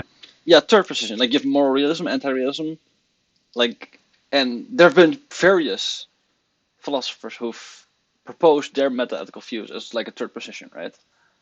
So like quasi-realism, maybe, for example. Yeah, I mean, a lot of this just depends on how you want to divide up the conceptual space, because like some people will say, well, look, by definition, moral realism is just the view that moral statements express propositions, and some of these propositions are true. Mm-hmm. Right? I mean, if you go on the Stanford Encyclopedia of Philosophy, that's the definition that's used of minimal moral realism. Mm-hmm. Okay, well, I'm not sure that there would be a third position there. I mean, you either endorse that or you don't. Mm-hmm. Well, I guess you could always just be agnostic, right? I Yeah. mean, that's always possible. You could just suspend judgment on it. So that's always a third position that's available. But maybe that's not really a separate position. But I mean, you could also probably say like maybe it's the question itself was meaningless or something, and kind of go that way. But yeah, that's true. So yeah, I mean, was your question like what do we think of them? Yeah, sure. My impression is that what motivates a lot of these positions is a desire to sort of make concessions to realists. So this is certainly the case for quasi-realists, right? Like quasi-realists will say, well, we endorse a non-cognitivist semantics for moral judgments. So we think that when people make moral judgments, they're just expressing their attitudes. But we can secure the notion of moral truth, and we can secure the idea of moral properties, and we can secure the idea of like moral objectivity, and we can have the idea of even mind-independent moral facts, right? So the quasi-realist will try to show that even assuming a non-cognitivist semantics, you can do all of the things that a realist will do, or at least describe the metaphysics and epistemology, let's say, in pretty much the same sort of ways that a realist will do. I just don't see the point of that. I mean, I don't see why we would need to make concessions to realists in that kind of way. So I'm not keen on those sorts of approaches. I think, if you're an anti-realist, I tend to think you should just embrace it and just say, yeah, I mean, yeah, there are no stance independent moral facts. There are no, moral properties, at least in the way that realists talk about them. But I would actually agree with you, Kane. Actually, there, I'm not gonna. That's probably the only thing I would probably actually agree, that the third position is absolutely like. No, no. We can both agree to hate the other side, But I think I would agree in that respect. Like, I think that but I think that like I would look at it in different terms. Like, I think the average, let's say, quasi-realist, for example, it's not simply making concessions. I don't think it's making concessions to the realist position. I think it's a try like in my view, coming from the opposite side. I think that it's attempting to overcome the shortfalls of the anti-realist position by adopting some of the by conceding to the realist position. So it's like it's essentially trying to sidestep some of the problems by trying to find an intermediate, like kind of middle ground, by trying to take the positives of both sides and smush them together in some sort of amalgamation. Now, I think I find that unsatisfying. I don't think it resolves the problems, and I think I would criticize the quasi-realist very similar to the non-cognitivist, to be entirely honest with you, in very similar ways to the non-cognitivist. And I imagine that Kane would probably criticize them in a way that probably reflect the way he would criticize someone who was a realist. He'd be like, well, no, they've probably managed to amalgamate not only the positives but all of the negatives together, and so like they come up in a critique from both sides. Yeah, I mean, so with something like quasi-realism, I mean, you're absolutely right. I mean, they would frame it as, well, we're fixing the problems, but generally speaking, I think that what are often identified as problems, I just don't think are problems. So I mean, it tends to be things like, a lot of realists will say that realism is just part of common sense, or it's like most people think about morality as if they were realists. And quasi-realists sort of take that on board, and they're like, oh, well, we need to come up with a theory that isn't going to completely violate common sense. I don't really know why philosophers care about common sense anyway, and in any case, I think that those empirical claims about what about how lay people think about morality are not very well supported. So that's just one example of like why I think I don't see any need to sort of make a concession to the realist on at least that point. Imagine taking heed of the vulgar masses. I think that was like the Kantian response to like the common sense philosophers. But like like I think I think you're right in that respect. I think obviously like I would probably say like just frame it in the sense that like obviously you see them as essentially kind of attempting to fix the problems that are seen in terms of common sense. Like people think in realist terms and so on, like at least proposedly, and so they try to do it like that. And I see it as a lot of the time trying to respond to, let's say, the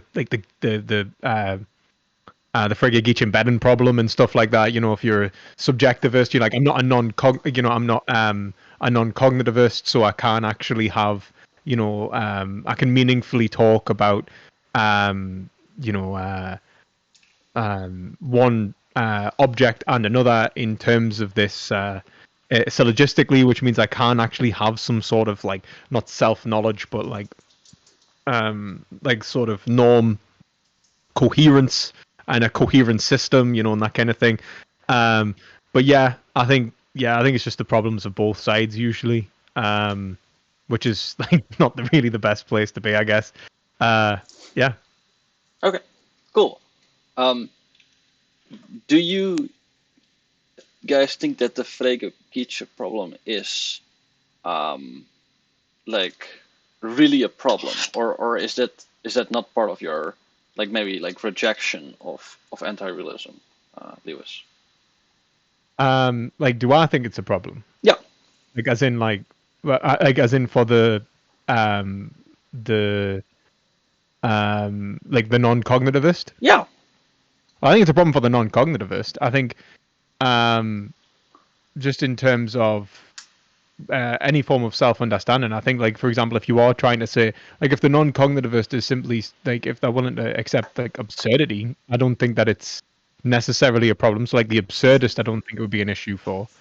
But for like someone who's saying that I'm expressing a given emotive state and actually trying to relate that to an emotive state, yeah, I'd say that would be a big problem, because then your relationship of an identity to an object has been severed. It's a conceptual severing of what you mean when you say the word wrong, for example, in such that, like, you could say, punching my little brother is wrong.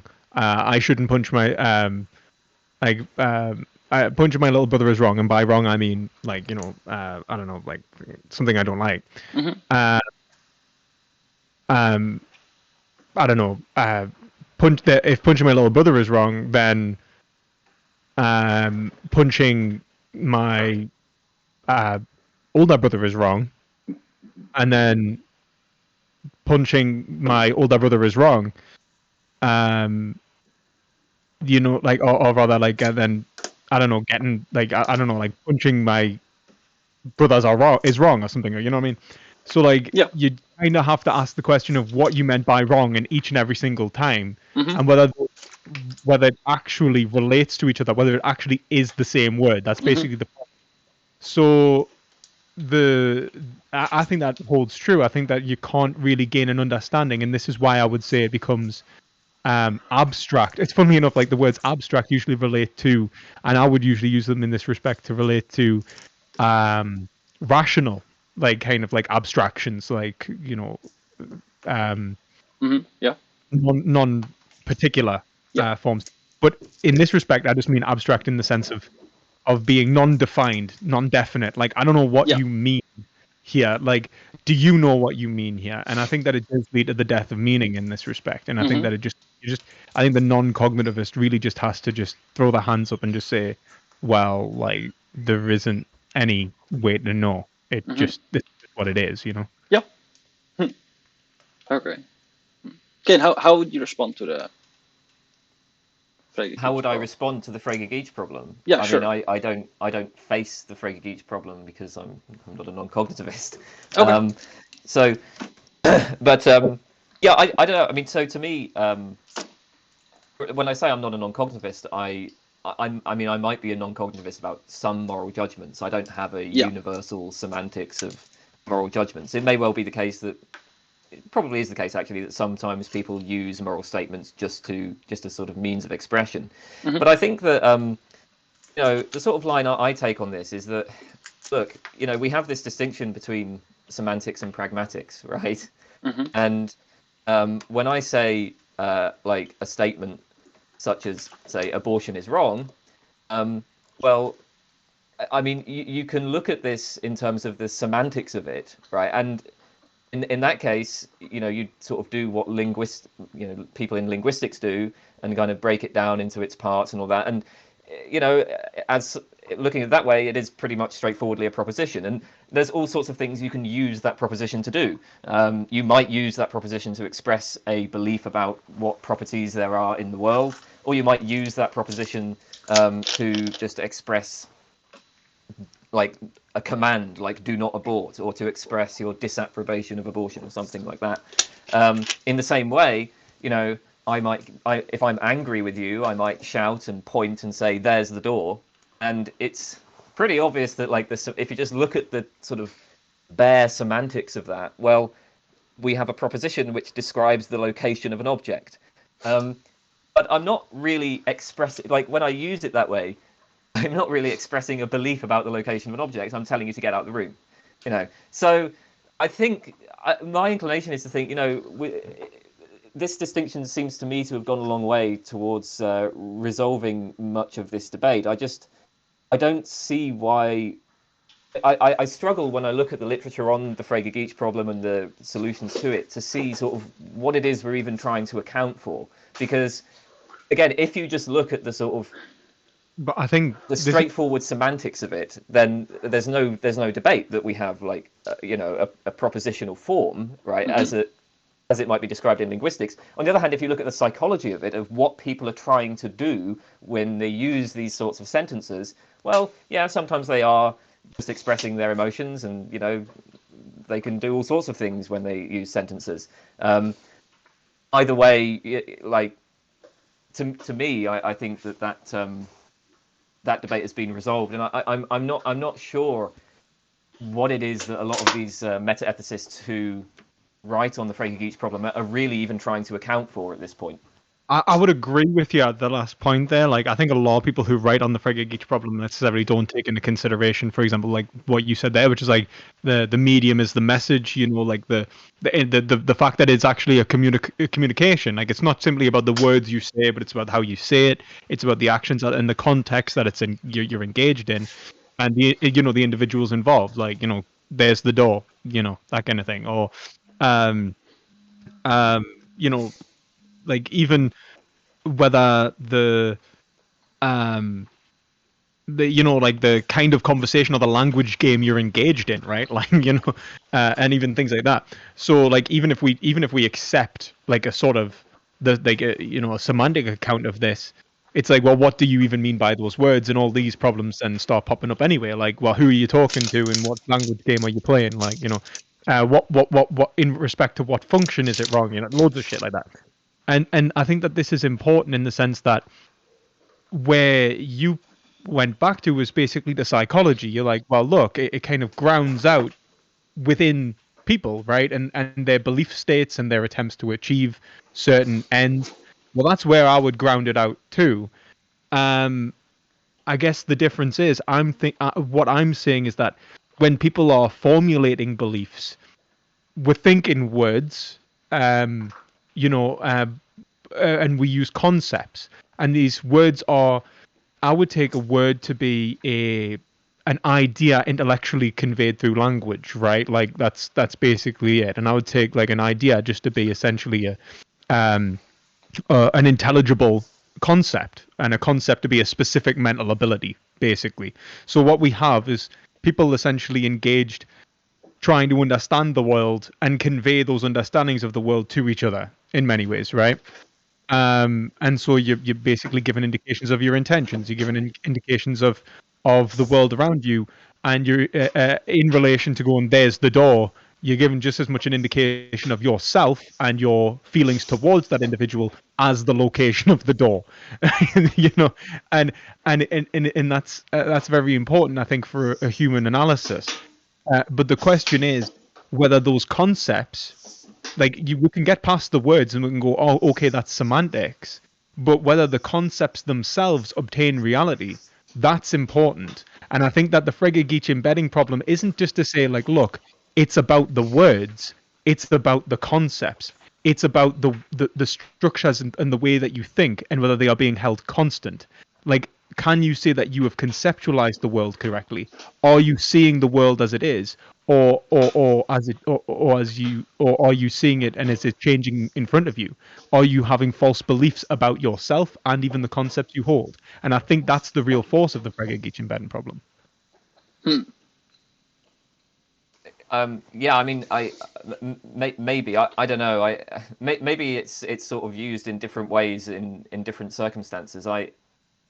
I'm not sure that's what like, you know, I don't know. When I look at the meta-ethicists talking about the Frege-Geach problem, I don't think they're so concerned about, you know, whether or not people have false beliefs about themselves or anything like that. I think that they are concerned about concepts and so on and what people are doing. But my point is just, you know, I think that when we're constructing these sorts of theories of what people are doing when they're using words, it seems to me the first place you want to start is by, I mean, if that's your goal, if your goal is to construct a theory like that, then you probably want to start by looking at, you know, I don't know, doing some empirical research.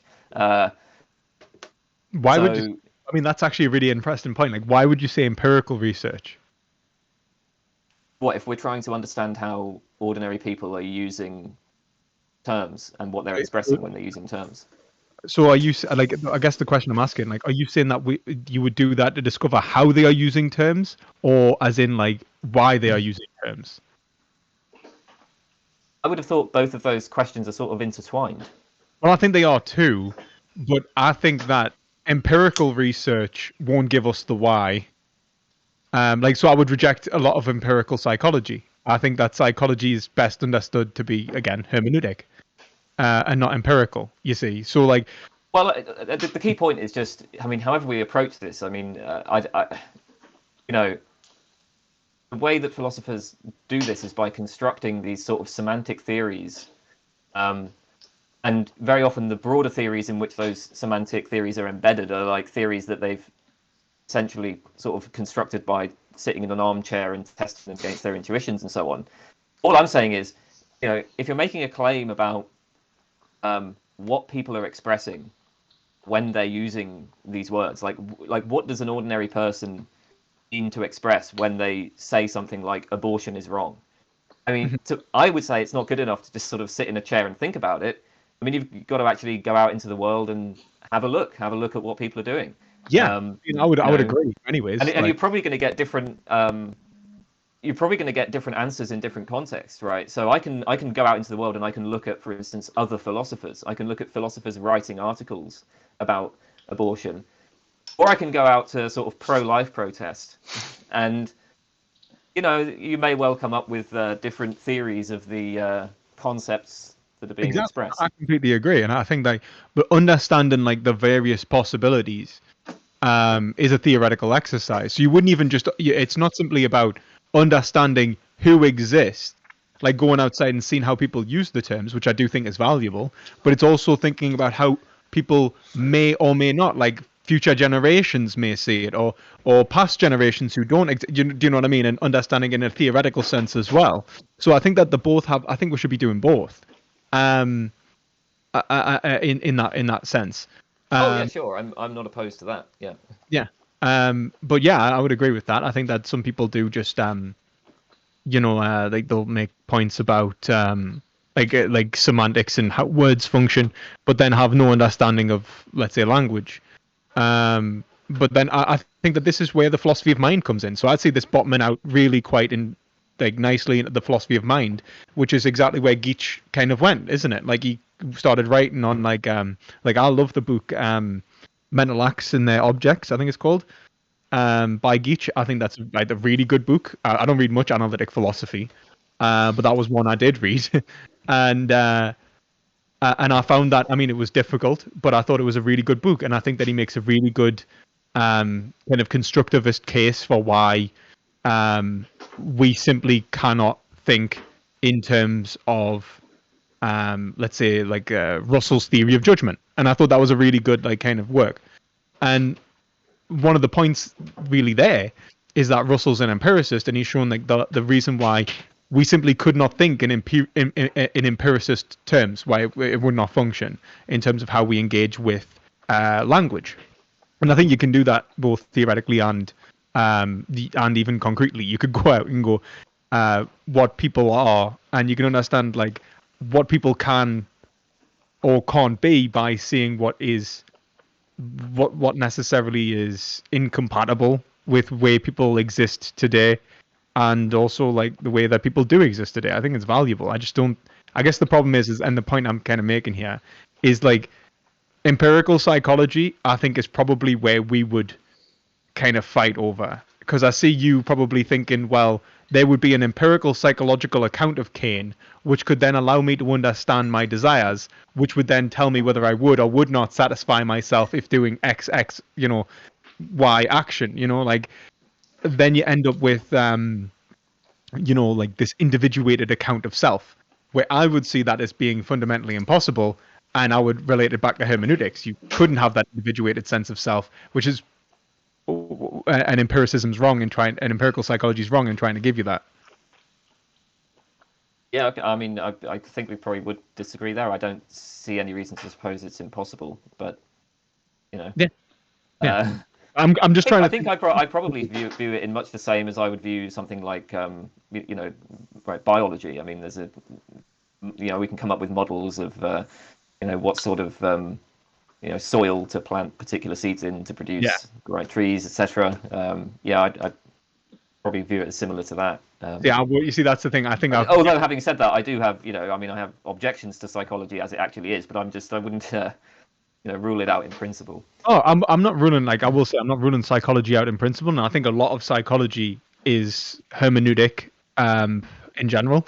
You get psychologists who are very critical of psychology as how it stands anyway, which is how things like the replication crisis were kind of brought to light and stuff like that. So I'm not throwing psychology entirely under the bus. I'm throwing empirical psychology under the bus.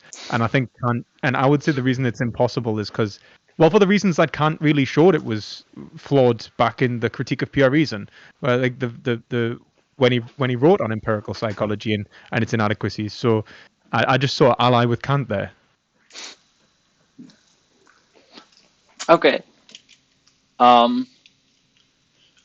Okay. I had another question. About motivations for realism and anti-realism. I know Kane in the past has talked about not really arguments, but why would you want to be a realist or an anti-realist? And I was very curious if you would, as a realist, agree with these motivations, and also maybe give it if you have similar thoughts. So yeah, Kane, do you want to present what you mentioned about motivations for realist and anti-realist? I don't remember what this was. Oh, okay. Sorry. Okay. Yeah, I'm not sure what you have in mind. A lot of people assume realists have a desire for have certain desires that they're trying to actualize, trying to make I know my friend Dave, I think, has pointed this out. It's even he points out university professors being realists. He's well, they have an inclination for that if they're studying ethics, because of course they want the thing they're studying to be real. Yeah. Things like that. I think if, to be honest, I think that people can be motivated in a whole different bunch of ways. Okay. I think towards realism or anti-realism. Okay. And I think a lot of it's dogmatic in general. Okay. I think a lot of people are motivated to, for example, you might be motivated towards realism because you want a concrete sense of self and a structure of self that regulates your desires. You might have a feeling that you're out of control and that you need a rule-based structure, and it can be you could be a neurotic, structured individual, in other words, looking for a rule-based system, and objective ethics provides that, and without it, you may feel lost. You could be an anti-realist for the exact opposite reason. You could be psychotic, and you might want to breach boundaries, and you might think, well, wait a minute, these are irrational constructions preventing me from achieving my actual goals. And I think you could invert both of those. You could be a neurotic who then goes look, this is actually trying to force me to do something I don't want to do. Yeah. This is trying to reach my actual values, and then you've got or trying to impose some sort of will on me. and then you've got like maybe the psychotic who's maybe like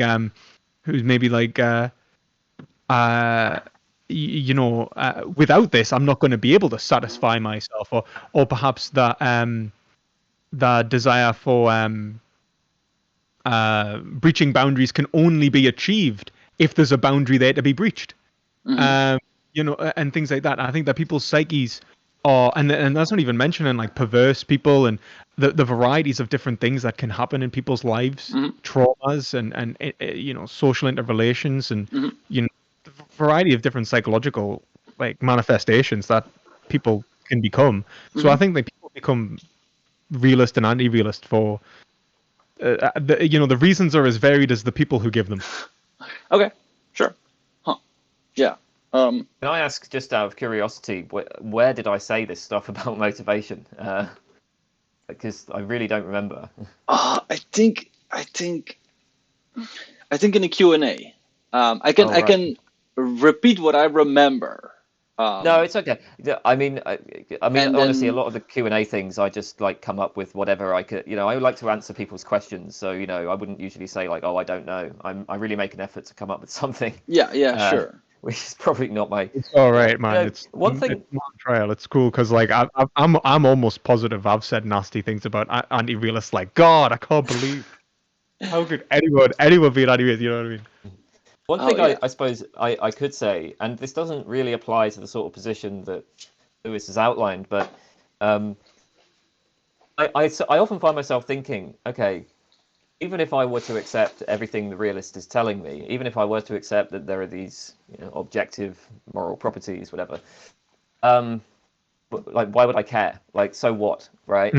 Now I say that this doesn't apply to your position because, well, you are actually making a claim about desire and self and proper understanding of the self and so on, and so I can see why I would care about that. But obviously, a lot of realists have a slightly different way of approaching this. They'll they're coming from, well, I suppose a lot of them are coming from, at least in metaethics, from a sort of materialist metaphysics. That's kind of where they start, and then maybe they'll say, moral properties are in some way just sort of natural properties, so they're kind of redefining moral terms so that they track those natural properties, or they'll say, well, there are these like non-natural moral properties.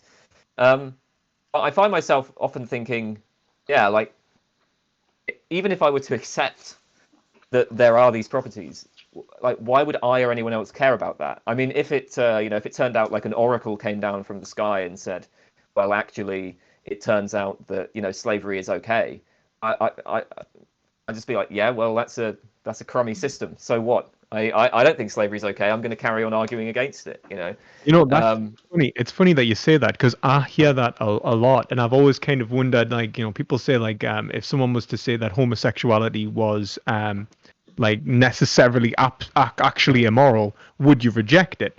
Would your position change? They ask us questions like that all the time, and I'm like, a lot of the time, I'm like, what the hell are you talking about, man? Like, as if like as if the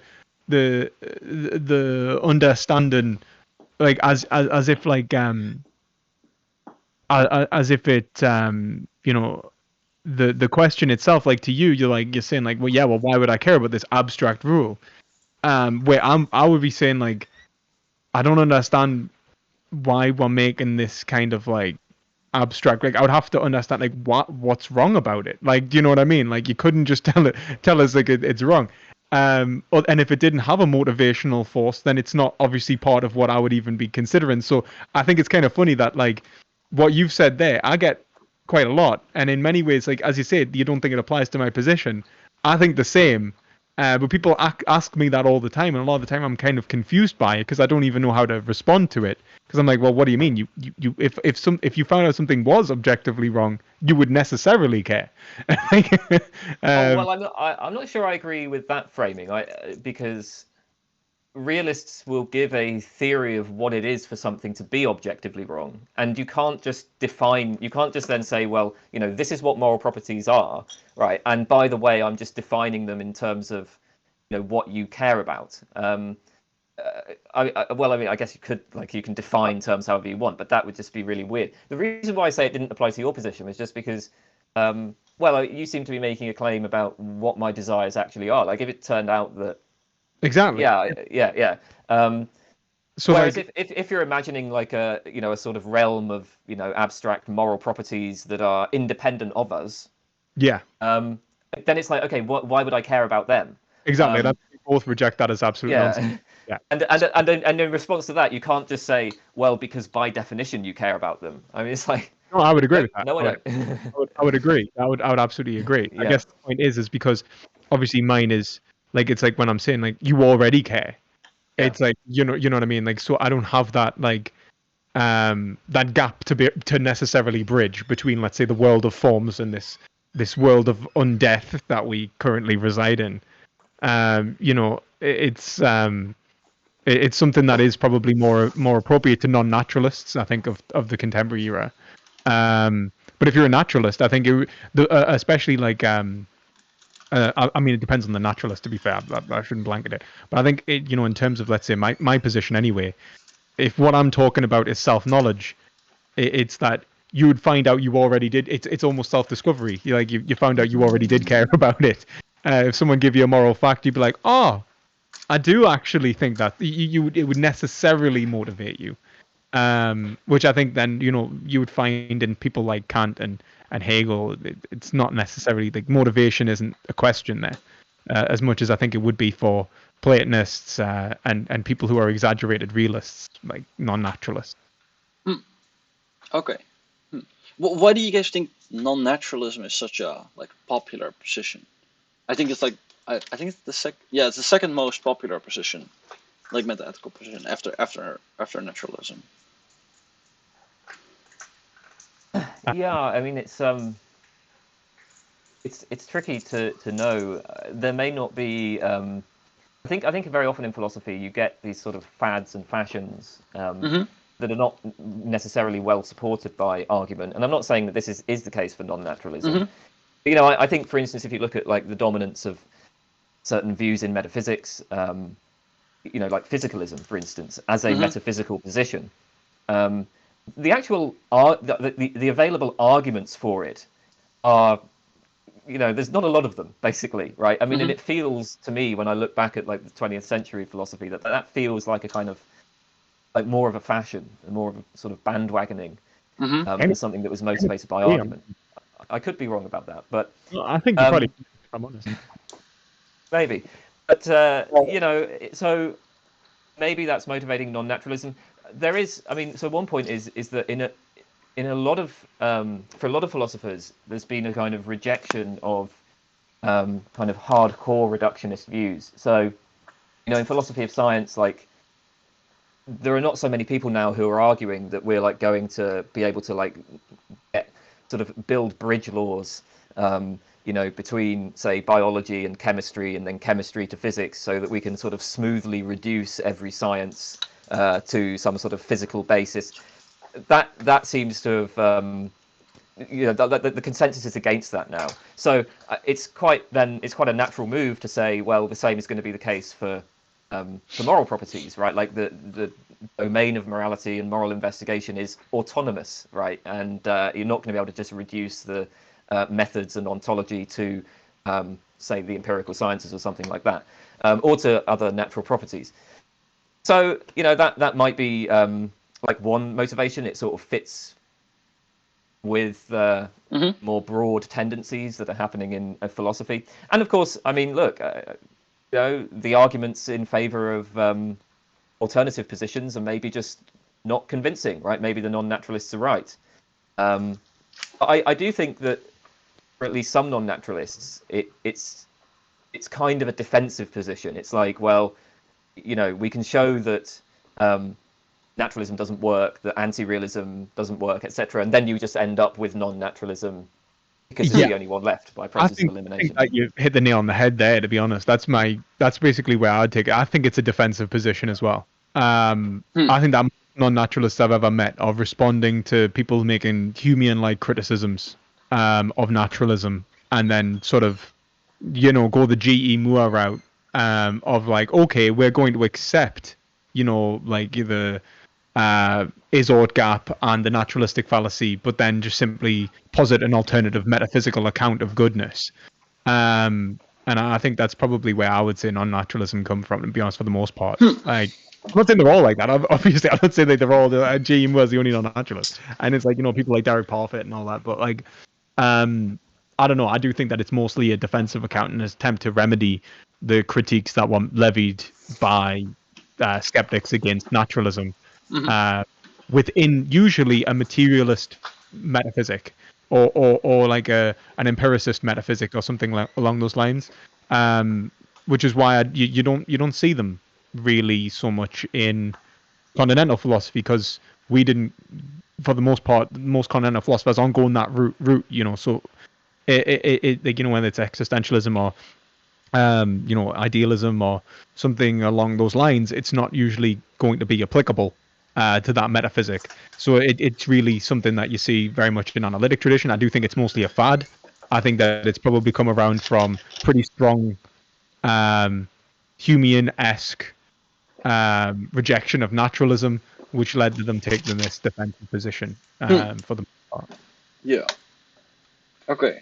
Interesting.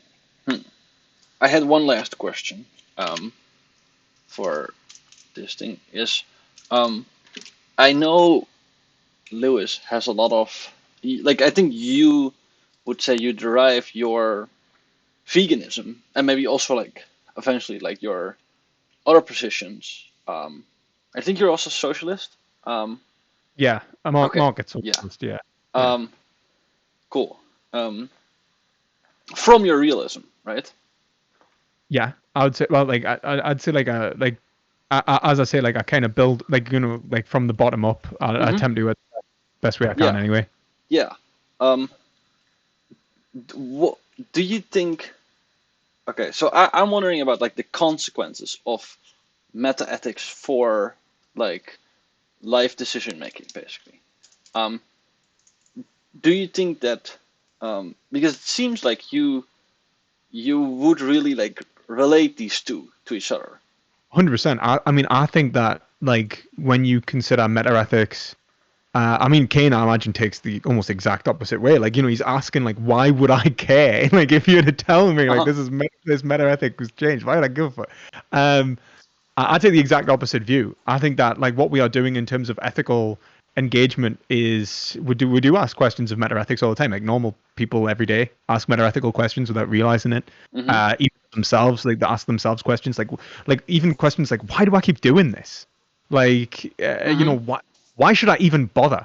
Like these sort of like existential questions that people ask themselves have like a meta-ethical flavor to them a lot of the time, and these are the questions that I think do motivate us in many ways. Like, when the conclusions to these questions are, we form worldviews and we form approaches to life based on the answers that we have for these, or the lack of answers that we have. Maybe we avoid, maybe we think that the questions are meaningless, and maybe that and that motivates we.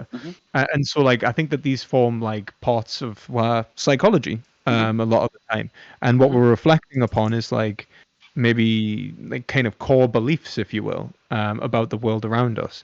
So I see them as necessarily motivating. Like, for example, I was a realist and a socialist before I was a vegan, and then being met with the vegan position, realized that I was being absolutely inconsistent, first of all. Like, and so the first thing I started to think was, wait, is there a distinction necessarily between what is valuable between a human and animal?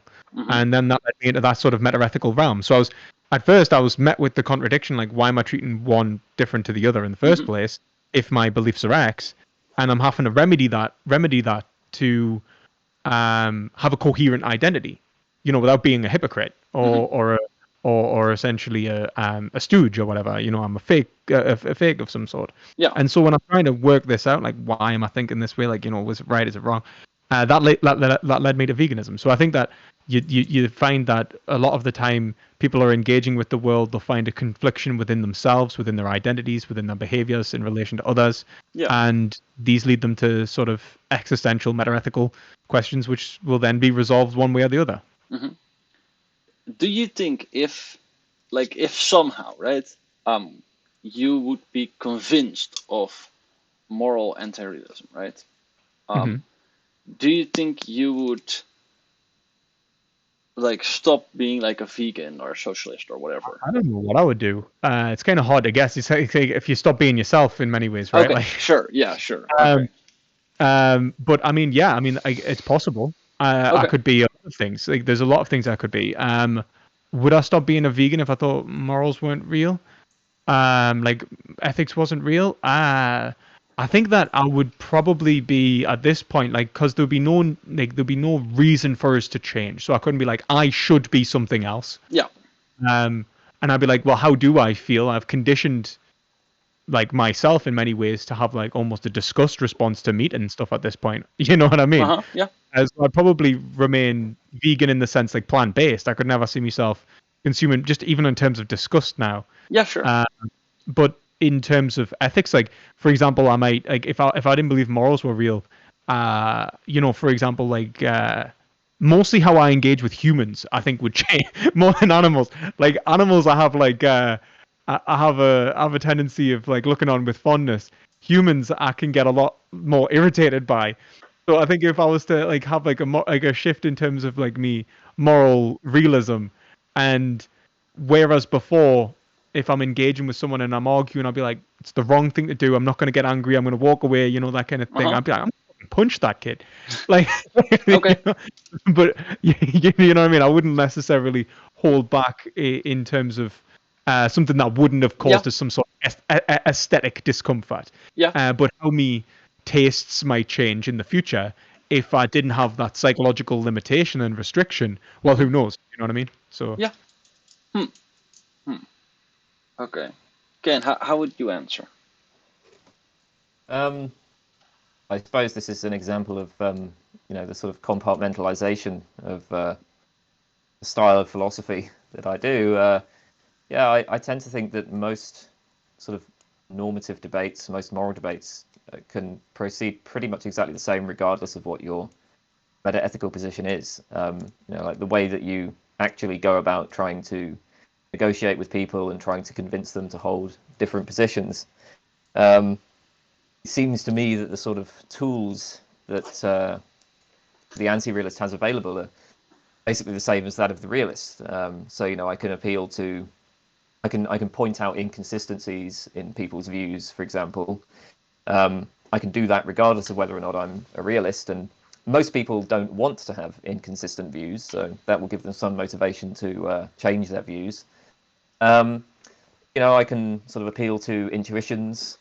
People generally seem to want to have moral theories that are, broadly speaking, sort of consistent with their intuitions, or that are in a kind of reflective equilibrium with their intuitions. Those sorts of methods, or I can kind of use, I can do some conceptual analysis. I can draw finer distinctions between things, etc. So those sorts of things, I think, can be done from both perspectives.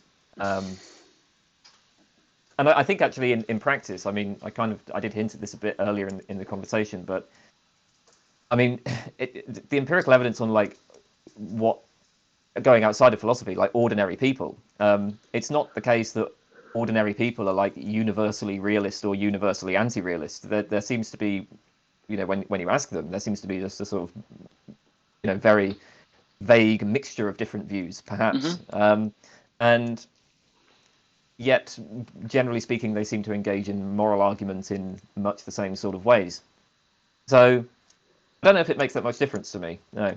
If I were to become a realist, well, I guess I've kind of answered that already. I said, if I were to become like a non-naturalist realist, if you were to convince me of the metaphysics and epistemology of that sort of position, this wouldn't make any difference to me. I wouldn't care what those moral facts are. On the other hand, I guess if I could be convinced that my desires are not what I think they are, then yeah, that might make a difference. Okay. Cool. Interesting. Yeah. Okay. Well, was there something else you guys wanted to say on this topic, or? I think I'm pretty done. Are you? Yeah, no, that's all. Nothing in particular. Okay, cool. Yeah. Well, I thought that was a lot of fun, and was really cool to talk to you both guys and see you guys debate. Yeah. So thanks for doing this. It was nice. Cool. Yeah. All right. Really, Thanks. really appreciate it. Thanks again, Kane. Obviously, always a pleasure to have a talk and that. And thanks, Benny, for organising this. Yeah. No, sure. Sorry, I couldn't be a camera again. No. Yeah, but yeah, if you ever want to have a chat again, or if you want to discuss anything, just hit us up. It's no problem. Yeah. Cool. Anytime. All right then. Well, I'll see you guys later then. Yeah. See ya. Bye-bye. Bye. Bye.